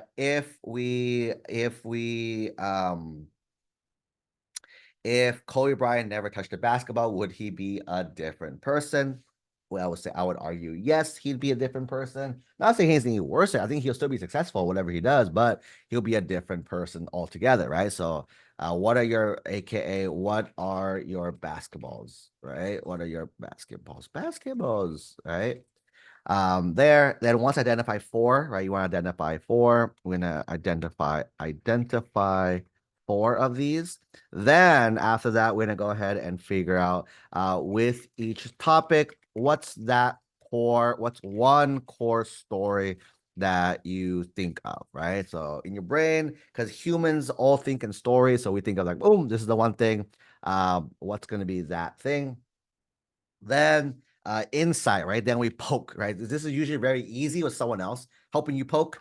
You can poke by yourself too. I'm gonna poke by myself, but usually someone else is really good at poking this and helping you figure out, cool, what is it that we want to do? Example here, and then but they'll keep poking and figure out, that's interesting. Why? And then once you do the insight, basically we're gonna keep poking and figure out why, right? And then after that, story, topic, and then the whys, the so what's, right? And then after that, we're gonna go back to the question, look at the PIQs and match them. Then free write. Free write. All right, so then that's actually a lot easier to do. Okay. So let's go ahead and do it. So topics. So I'm gonna go ahead and topics, right? So in terms of topics, what is the things that I would say means the most to me? And I'm gonna just list out a bunch of stuff, right? So I would say, looking back at my list now, the Explorers program was a quite big thing that I did. I would say that Taekwondo was a big component of what I did. Um, Tutoring was a big component. Math tutoring specifically, right? Math tutoring was a big component. Again, the big thing about topics, right? They're all different. They're all separate things. I'm not saying math tutoring is two different ones. I'm putting those together because they're both like math. There. What else did I do? Go back to activities. ASB was a big thing. I talk about ASB. ASB was a big component of who I was. Kind of made these up. So let's see what else. Oh, pro wrestling, right? Pro wrestling. It's a big thing. Pokemon cards for me now is a big thing. Or Pokemon cards slash collecting, I would say, is like a big thing for me now.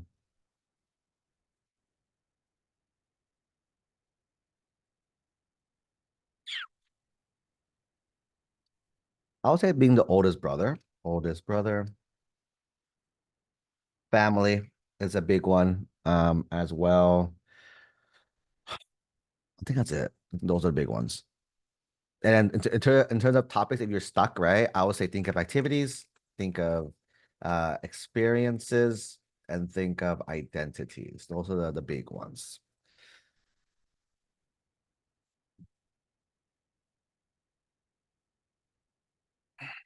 I think those are the big ones for me. I'm trying to think of what else.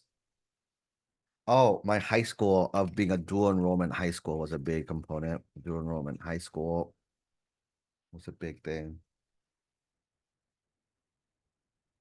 Yep. I think this is good. This is pretty much it. Now I had to pick the top four, right? So which of these would make me who, if I never did this, I wouldn't be who I am today, right? So going through this list, we'd want to go through and figure this out here. And for me, I'm going to say Explorers for sure is a big one. The tutoring put me down this path of life, so I will say yes, that one too.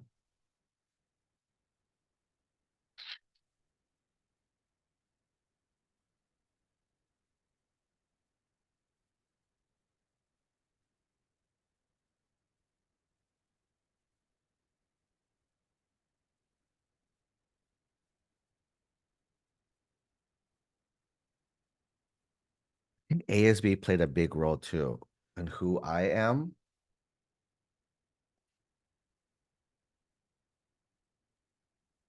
Mm.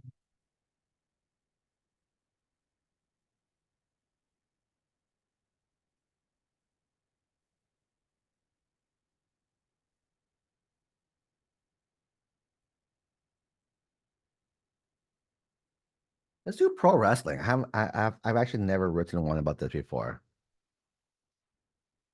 Yeah, let's do that. These are my four topics, right? None of them overlap, so it's good to go. Now, next piece, story, right? The story, let's figure out there's a story for each of these as well. So let's go ahead and kind of figure that part out, right? So with the Explorers program, what's that one story I can think of? The most significant story I can think of is I got pepper sprayed. Got pepper sprayed on purpose. Pepper sprayed on purpose is what it was, right? And I want to tell the story in 10 seconds. So basically, I went to the academy. I went through a 4 day police academy ran by drill sergeants, right? I actually got a nickname the whole weekend. My name was Radar because I kept looking around, because I kept looking around as well too. It was not stressful. It was like scary, but looking back, like it was scary in the moment, right? Fun thinking back the whole time. And then got pepper sprayed, and it was rough. Basically, we had to wake up at like 4 or 5 a.m. to run physical training. And after that, we were and like, yeah, there's like classes we had to go to. There was like mess halls, the foods, right, that we're eating as well too. It's crazy. I was there. But the really like crazy moment is during graduation. And then basically to come more context, right? Throughout the weekend, when you heard a bell ring, that meant someone quit. Someone quit, gave up. So someone was going home. That's all you knew, right? Someone's going home. So during graduation, they explained that they never made anyone go home, right? They put you close to it, but you chose to go home if it was you. As a result, I had goosebumps. I still have goosebumps to this day. Basically, this taught me like everything is your fault. Everything is your fault in a good way, bad way, right? Everything's your fault, and you deserve your success if you got it, if you made it as well too. Right? Is the biggest one, and also don't give up.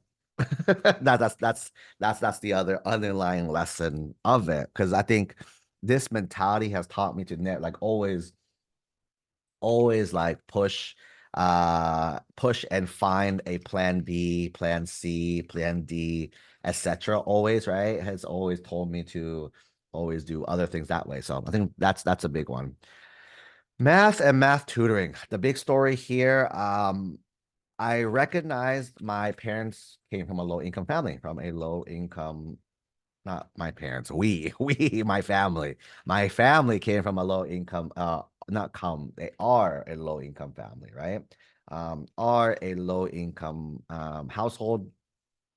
As a result of that, I got guilty asking my parents for money, because all the money went to rent or mortgage and food is pretty much what it went to. So for me, asking for money, I felt guilty doing that. So for me, I was like, let me just work. I mean, work and find my own money to play with, right? To use there. And then so when it comes to this piece, I always I was like, well, no one took me. No one hired me after months, right? So instead, my math teacher let me gave me one of his private students to work with there, and then I went ahead um and then I went ahead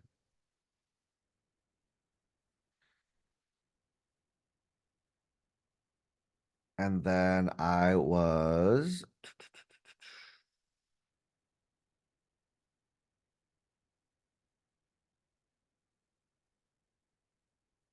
And then and I did it, made some money, made money for the first time, first time. It was a very empowering moment for me. And then I basically went to the college and helped them out with more classes, is the biggest thing there too. Okay. For the first time, empower more classes. Made more money. More money. More money. As well too. That is number two. And then number three.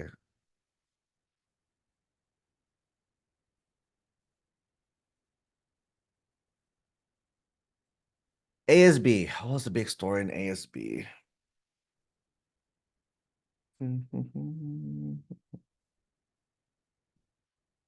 Actually, I'm gonna pause the recording. Use the restroom really quick. I'm gonna use the restroom really quick. Well, that's me. Pause. All right. Where are we at so far? So, story, explorers, math tutoring, ASB. What was the story for ASB here?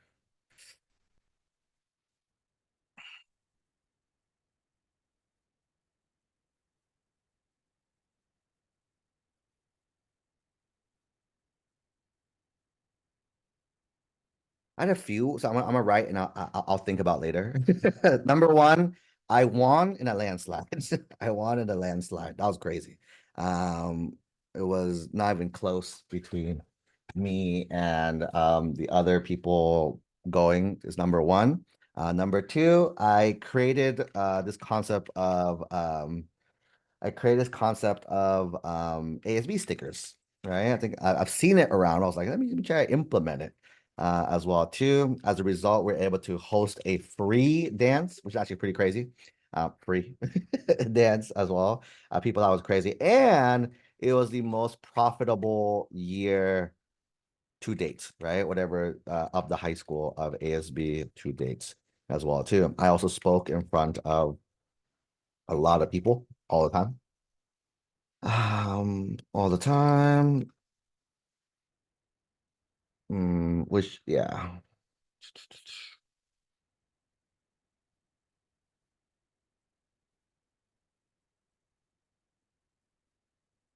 I think even thinking them back a little bit more, I actually engineered my win.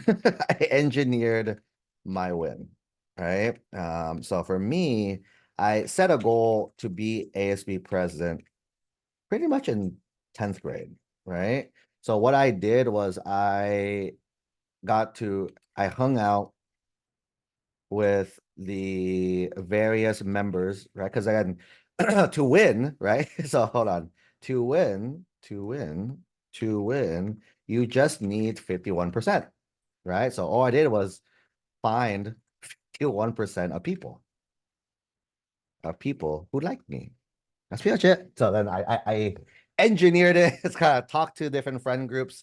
Next 2 years after that's when I ran, it was a landslide victory for me as well. That was, and again, not everyone voted either, so it was great. There, ASB stickers, we did dance. Yeah, that was that. Here. Next one, pro wrestling. This was a fun one. This one, a few stories. I grew up watching WWE and all this and pro wrestling as well too. When I was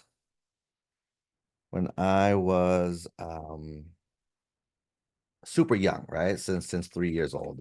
I actually watched it with my grandma. 3 years old. I watched it with my grandma. She didn't speak, she didn't speak English. She didn't speak English. So we had to like and my Vietnamese was terrible too. My Vietnamese was terrible, terrible too. So the biggest thing is we had to like work with it, like example, John Cena. You guys know John Cena? John Cena, right? This guy, John Cena, the wrestler, right? If you see him, he wears shorts, right? So he wears shorts when he wrestles, right? And then so my grandma, she didn't speak English. So if I say John Cena, she has no clue who John Cena was, but she called him short legs because you know how most other wrestlers, let's say like Triple H, right? Not Triple G, Triple H, right? The wrestler. Right? They wear like underwears, right? They wear underwear, so have long legs. So she always called John Cena short legs. So that was she used to say that in Vietnamese. So short legs, and then so when he short legs was John Cena. So it was a really fun moment there. Um, it was terrible, but then that's example there. But like ever since then, I've always been attracted to wrestling, and I think the reason why like these characters are larger than life were larger than life, right? As well too. And I think that was really cool. And I thought that was really awesome and how that is like they're putting on a spectacle, a big story. I also thought it was really cool, very like almost very different, right? Than my life, right? As well too. Like super, super. I was always a shy kid. I was always the this and that. I'm jumping over to insights now, but I think that was what I think was really cool. But I still watch it, but I still watch it to this day. To this day. Actually, I think they have a show right now. I mean, Peacock.tv. They have it happening right now. I think what was it? Bash in Berlin. Bash in Berlin is happening right now. Yeah, happening August 31st, right now, guys. So after this, I'm gonna go I'm gonna go watch this right after as well. So um huge fan as well too. And then again, I think it's the spectacle that gets me like, wow, so cool as well. So that's the pro wrestling capacity here. Cool. So now these are my like stories, right? These are the stories I kind of created here. Now the next piece I'm going to do now is the insights, right? So now I'm going to do the insights of this. So now that we have the story, right? Now that we have the story, now we got to do the insights part, right? The insights part is okay. So what's the significance, right? So this is the really easy if you have someone else do it for you, because then they can poke and pry and stuff. So if you guys, those who are here live and chat with me, if you want to poke and pry for me, feel free to poke and pry for me. It's super easy for B to know as well. Oh, we have a question here. Ran by church is not normal enough? No. Keep in mind, I think you're referring to the homeless food thing I did. No, that's notes to me, right? That's notes to me to go back and expand more. But you want to fill up the sections, right? These are just notes to me to talk about like, well, you want to fill up the entire section itself there. Okay. But I just want to make sure we can get through the PIQs. That's probably more important than that. That's the yeah, that's how we do like five of them or six of them. So it's very easy there. Pro wrestling. So insights, right? So let's go talk about insights. I'll make a different font color to make it a little easier to see. I got pepper sprayed as well. So why did I go through this academy? It was part of the required part of onboarding for this as well. Right? So it's part of the onboarding process. That's why I went through this academy as well. Got the name Radar, which is hilarious looking back, but it was scary there. They made me run to the front of every time we did like drills and lines, like Radar. And I was like, sir, yes, sir. They come in front like, go scan the area. And I have to go like beep, beep, beep. Oh, sir, clear, sir. Every single time. Again, thinking back, it was hilarious. But imagine you were that person in front of everyone, all the drill sergeants just yelling in your face, right? Very scary. Very scary. Let me see. Actually, let me see if there's a video of it. Not mine, but like Explorers Academy Drill Sergeants.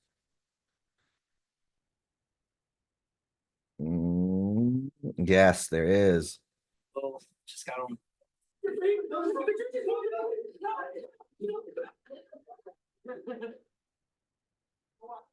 Probably not. But yeah, it's like that. Basically, drill sergeant came, yelled in my face. Is pretty much what it is. Part of onboarding. It was scary. Work about four, physical training, classes, mess hall. Um, the big thing I think for me when it comes to this one is this last thing, right? Again, like I mentioned, the graduation was really impactful for me just because, like, whoa, they didn't make you go home. Because I remember one of the moments, right? It was an evening. It was a middle of night moment. The patrol person was not awake, so the drill sergeants came in and made us put our hands on the bell. the string of the bell as well too. And he's like, go pull it, right? They yell at you to pull it, but you knew that if you did, if I did, I would go home, and then I did not want to go home. Is the biggest one, right? So maybe I was trying maybe prove something to myself too, because it was hard, right? It was definitely a very hard experience. It was a hard experience, but maybe I wanted to prove something to myself. Um, I think I mentioned this earlier. I was always like the smallest one. I was always the smallest one anywhere, or smallest one in my classes, always smallest one in my classes, in my group of friends. Always like the smallest of everything, right?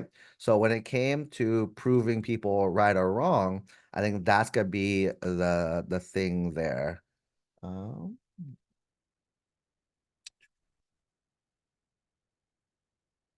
um,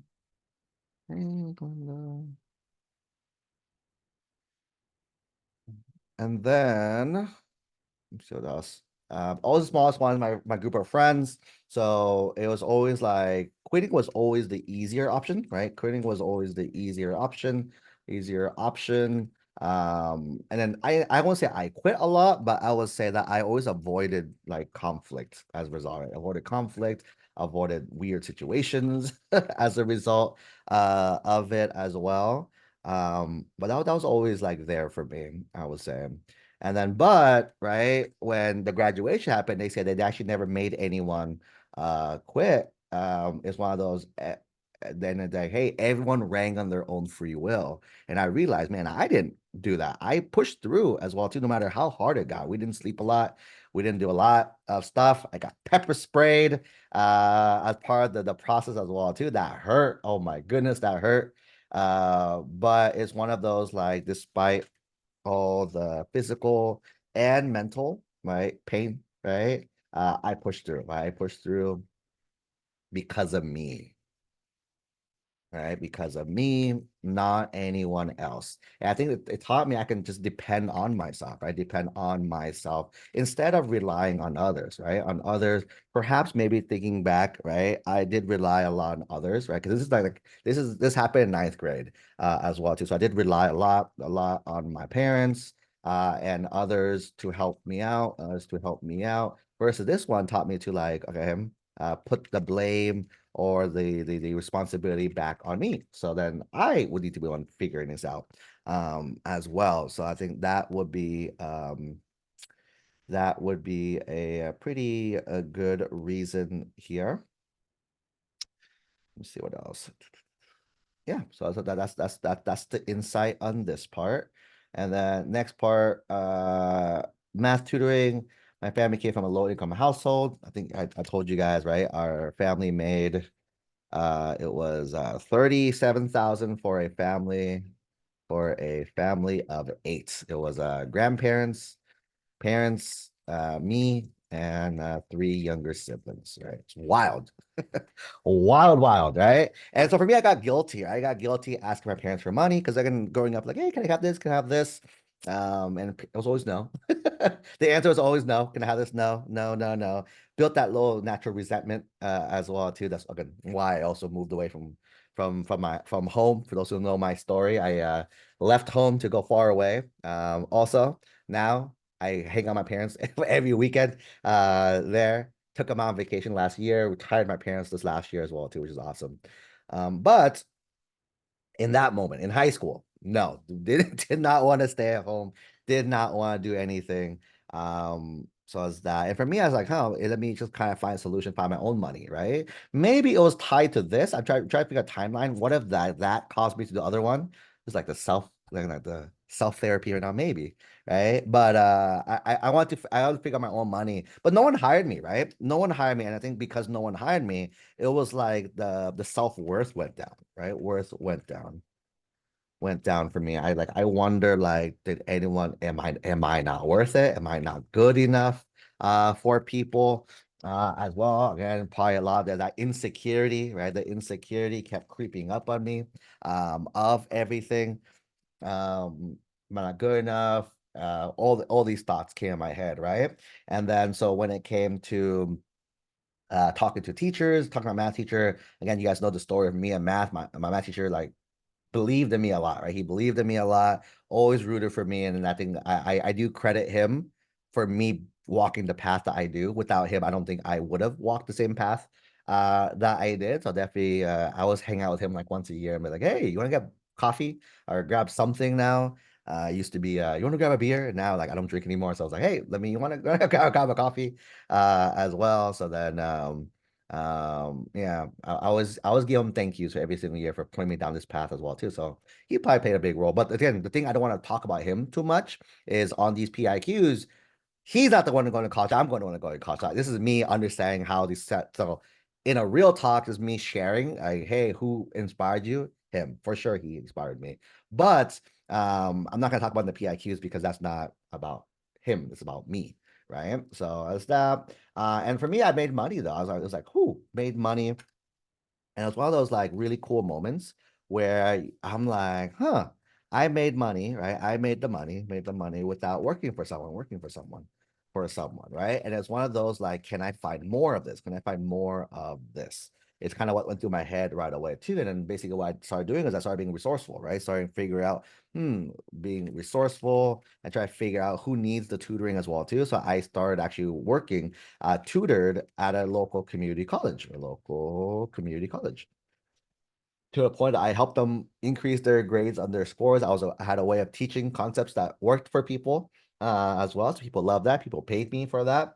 I did really, really well. So I was quite, in my time, I was rich for like a high school student, right? Rich for a high school student, um, tutoring there. But it taught me again, the biggest thing is being resourceful and try to figure out like finding my own opportunities, right? Versus relying on others to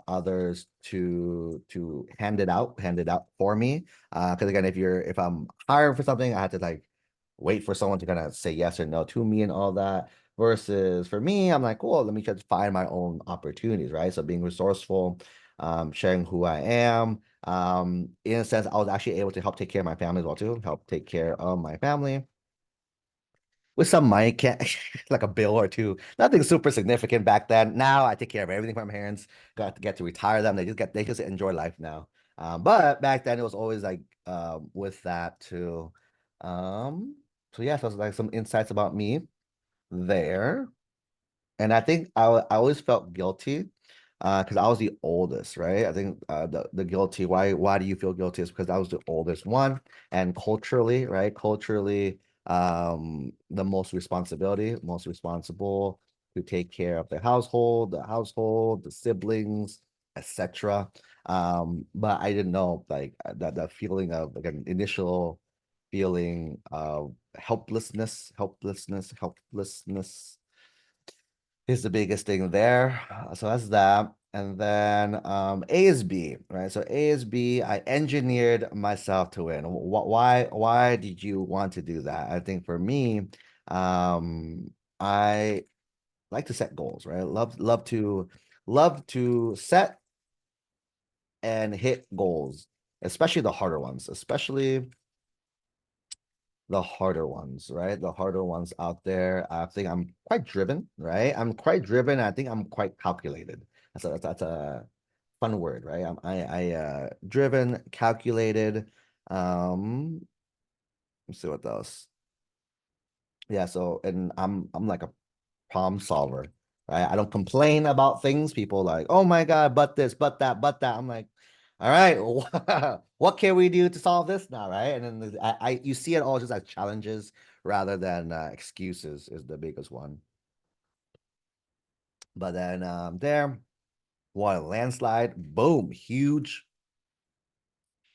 confidence boost for me for surezies there. And then you create the idea of an ASB sticker. I would think I'm quite innovative is the other way to think about it, right? It's like trying to find new ways, new things. I don't like repetition per se, repetition or like the or doing things for the sake of doing things, right? I can't like do that. I feel I have some undiagnosed version of ADD or something because I'm like jump, jump, jump, jump, jump all the time. That's how my brain works. Those of you who have been talking to me for longer than like 10, 15 minutes, our poor team, our poor coaches, whenever they talk to me, it's like you have to hold like 10 notepads out and like jump ideas back and forth because that's how my brain works. I'm like boom, boom, boom, boom, and I keep going in different segues, different tangents all the time. But as that, I like to be innovative, try new things. I think I just don't like complacency. Don't like complacency. I was like how do we push the envelope, right? Some people like comfort. Right? I don't. Do not like comfort. For those of you who actually been following me for a long time, if you notice my background changes all the time as well too, right? Even that, like it's cool for like a month or two, then I change it up. If you actually go back in history, you'll see that my background changes like every few months, almost every quarter, I think. There's a shift. I change to a different angle, different room, different something. It's always a different thing. I do not like comfort like a lot of people do. I like the change. I love the change and unpredictability of everything, which is why I like this industry, right? And every coaching call is different, every family is different, everything is different. It's fun for me versus like if you told me, all right, do this one thing every day, could not do that, could not focus. That's definitely not who I am there. Okay. Um mm,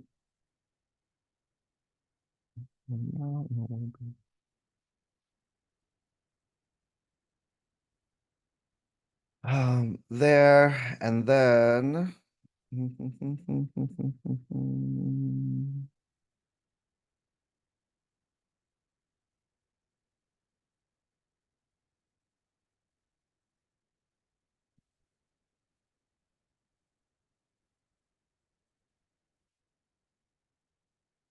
in terms of speaking in front of people, that's a very interesting one for me as well too. Because those who don't, people who don't believe me, I'm actually a very huge introvert. I'm an introvert by nature. People see my, I'm the loud, outgoing. Actually, I always joke. Coach Tony is the loud, outgoing guy. The Tony is just like the my favorite Friday night activity is staying home.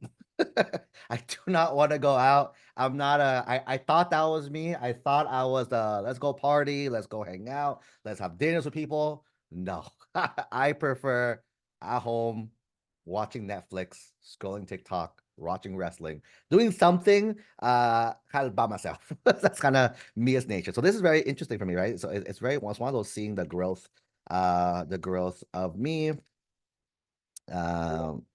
in this arena, I would say as well too.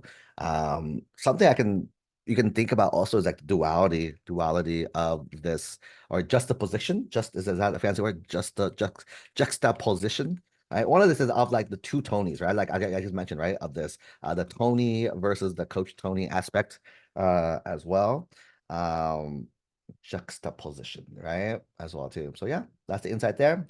Last one, pro wrestling, right? Pro wrestling. This one, I grew up watching wrestling with my grandma. It was our way of bonding, right? It's our way of bonding and also like I'm always been a family. Okay? I'm a huge family guy, right? Family guy. Huge family person, right? Huge family person. My grandma took care of me growing up. My parents were working a lot, so they didn't take care of me. Not that they took care of me, but they didn't like oversee me. So I would say I'm really shaped by my grandparents. They kind of took care of me growing up, as well too, especially my grandma. And I remember growing up, my and this is not inside. This actually is the stuff as well too. I remember my dad hated that I watched wrestling. Watch hated every time he came home, he turned it off, and as well too. And then my grandma would sneak me in her room, and we'd watch it secretly in her room as well too. So it's one of those things that was super cool. And then yeah, that's pretty much it. So in terms of it's basically that connection with her, despite the language barrier. Right? I think that the language barrier was definitely a huge thing. My parents told me growing up just to speak English. To like my parents told me to speak English growing up, so I can like like assimilate better, right? With friends in school, right? With school friends and such as well too. So as a result, my Vietnamese is very non-existent. As well too, non-existent there. So like if you guys my level of Vietnamese is ordering at restaurants. So like I can order in restaurants. I also have a fun fact, a fun tidbit. I can read and write because Vietnamese is very phonetic. So I can read you perfectly. I'm a perfect reader. You tell me, I will write it for you. I'm a great writer too, like dictation. I don't understand. That's what I can read to you the whole thing. You're like, wow, that's so good. Or I can write it for you. You're like, wow, that's so good. I do not understand what I'm reading or I'm writing. Right? It's one of those things. Again, English has so many exceptions, right? But if assuming they all the rules were followed, it's a pretty straightforward language, right? So that's kind of what Vietnamese is. It's a very quote unquote straightforward language. Because there's no exception. It's like very literal, very, very literal on what it is there. Okay. So that's that. And then so that's that, and then bottom. But the characters are larger than life, right? Very different in spectacle. I think for me, my life was not this. My life was very like very typical, right? Very very a normal life. I wanted to be larger than life, larger than life. I want to be like very out, very the opposite of who I am, right? I want to be loud, want to be loud. I love to be I would love to be a performer. I think I got to tap into the performer. I got to tap into this as a freshman. I was in drama class in ninth grade, so I was able to like talk about this as well too, right? So that was cool. Like I got to be free and be something else. That's why like and like I mentioned, I was half joke with our team, but like when Coach Tony speaks versus Tony speaking, it's two different people. You can kind of tell the difference between the two there right away. So yeah, boom. So cool. That is and last one, why do you still watch it to this day? Like I enjoy it. And also it's like a nice little like nod to grandma, right? She's no longer here with me, but it's one of those like I always think about her every time we watch it. She's like, and I think she took care of me the most growing up and made me the most of who I am today. So that is super cool there. Okay. So dun, dun, dun, dun, dun, dun, dun, dun, dun, dun. Cool, cool, cool. So is that perfect? That is insights. Anyone else have any questions for me? I can poke through and answer.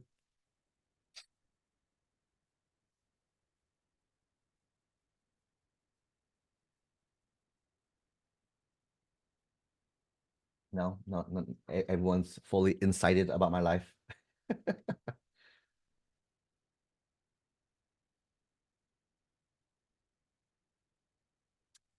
All right, let's go for the questions. Next piece, right? So now the next piece is now that we have all these topics, now we got to how do we write or which prompts do we write it with, right? So these are the prompts. I do not recommend number 8, so I'm going to skip number 8. Again, only do number 8 if you are special, and I will let you know the reality of life.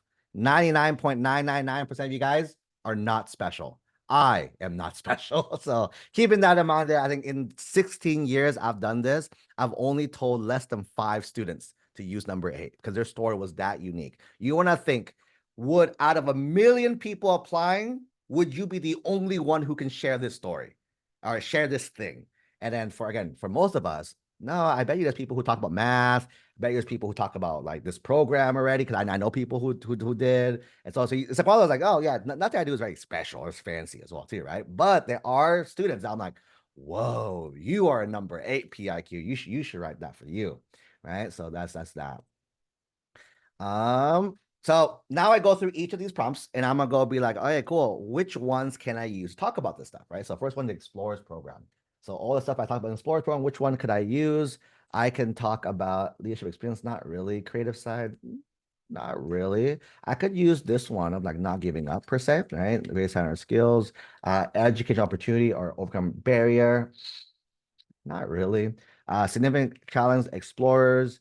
Subject, no. Community, in theory, I did, right? I answered by I helped with the community event. So in theory, I did. So that's fair. Next one is the math tutoring one, right? Tutoring leadership experience, which help influence others. I think so. That could work. Tutoring creative side, not really. Grace talent or skill, I would say so. Their significant opportunity to work. I could talk about this because in theory I did do so going back, excuse me, going back now, math, I did take, so adding on, right? I did take college math in 11th grade myself. So I took like Calc 1, Calc 2, Calc 3 at the local community college. So in theory, I did there. And then, so most significant challenge? No. Subject, that counts as well too. Definitely math, right? Math there. And then next one was school better place. I guess so. I tutored people. I made people better, right? So that works there. And the next one is ASB, right? ASB kind of like journey of ASB here. Describe leadership experience. I think that fits there well. Creative side, I would say it's a creative side. Next one is greatest talent or skill. I think leadership has been one of my things I've gotten better at. Uh, how you take a significant opportunity? Not really. Significant challenge? Not really. May school better place? I think so with ASB. And last one is pro wrestling, right? Leadership experience? Nope. Creative side? It could be creative side. Pro wrestling, right? Greatest talent or skill? No. Significant opportunity? No. Significant challenge? No. Subject, no.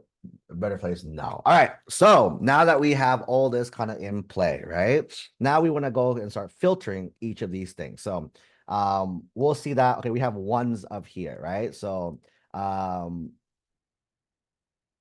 see that not and you just pick. We pick whatever we want to talk about, and there's no right or wrong answer. We're gonna write it and we'll see if it's good or bad as well, too. So let me look at these questions real fast and see what I can lock in there. I'm going to lock in.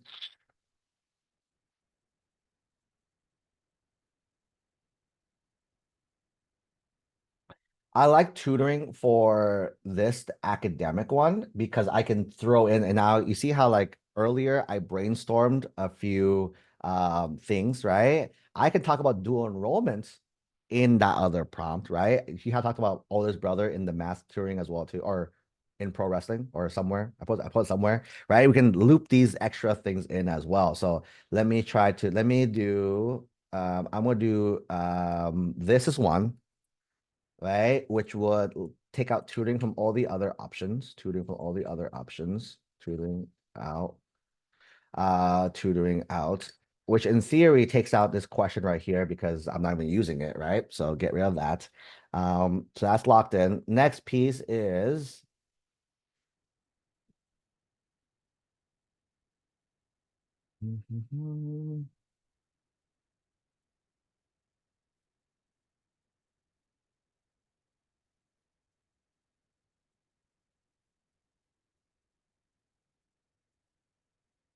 actually really quick. Pro wrestling only fit here, right? So let's lock in pro wrestling as number two.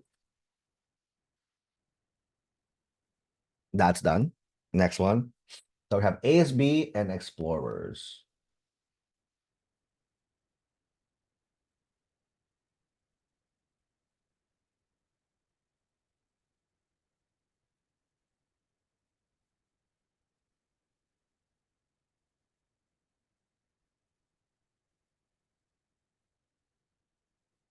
Well,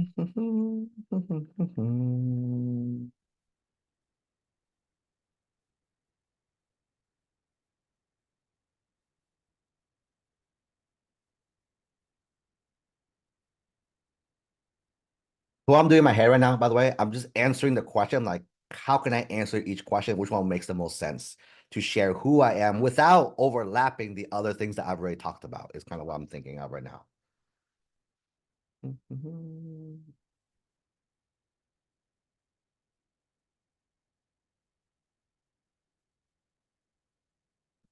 I'm gonna lock in ASB for number one and talk about innovation and creativity, not innovation because creativity is here. And I'll take out my ASB here. I'll take out ASB here. So I got explore. It's gonna be three options: greatest talent or skill, developed, demonstrated, developed, demonstrated.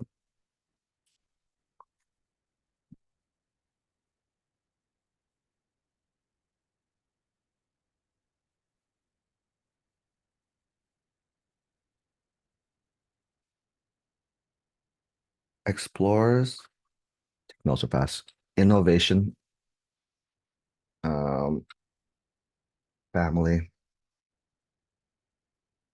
resourcefulness.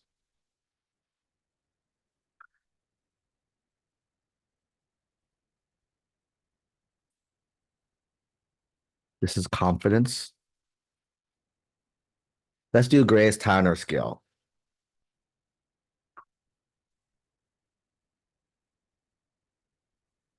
Nice. Cool, cool, cool. Perfect. Um,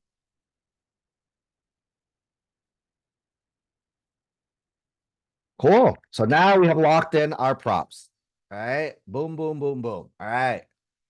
So after this stage, it is 11:54. I have identified my four topics, identified what I'm going to talk about. I have an hour left in this little training to see how much I can write. I think I can get all four drafts done. Probably not any edits yet, but I can get a draft done of all of these as well. Okay. And then so little teasers for everyone on what? On next, if you watch this live, next Tuesday. Coach R is gonna, I'm gonna give him this doc and he's gonna help me edit these as well. So if you guys want to see the edits of it, he's gonna do that, right? But let's go ahead and write the drafts for these, right? All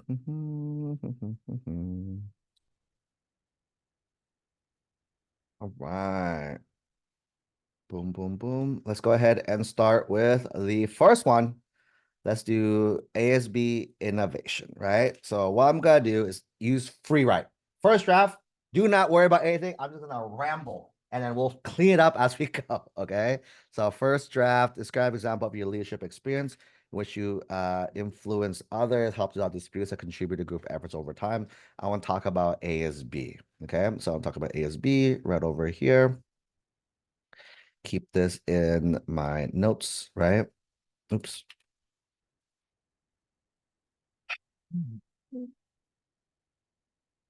I have wanted to become ASB president as early as 10th grade when they accepted me into the program for the first time. The idea of leadership was foreign to me. I've never actually held any leadership positions. I lied. I did. That is not true. Uh, the when I started in the program for the first time, seeing the ASB president speak with such confidence. I don't want to talk about confidence. I'll talk about it in another prompt, right? Yeah. Speak to the entire school, motivated, motivated me. No, that's not about me, it's about someone else. Um, I love, I have always loved setting goals and crushing them every single time. The endorphins that and crushing it feels like, let me prove setting goal,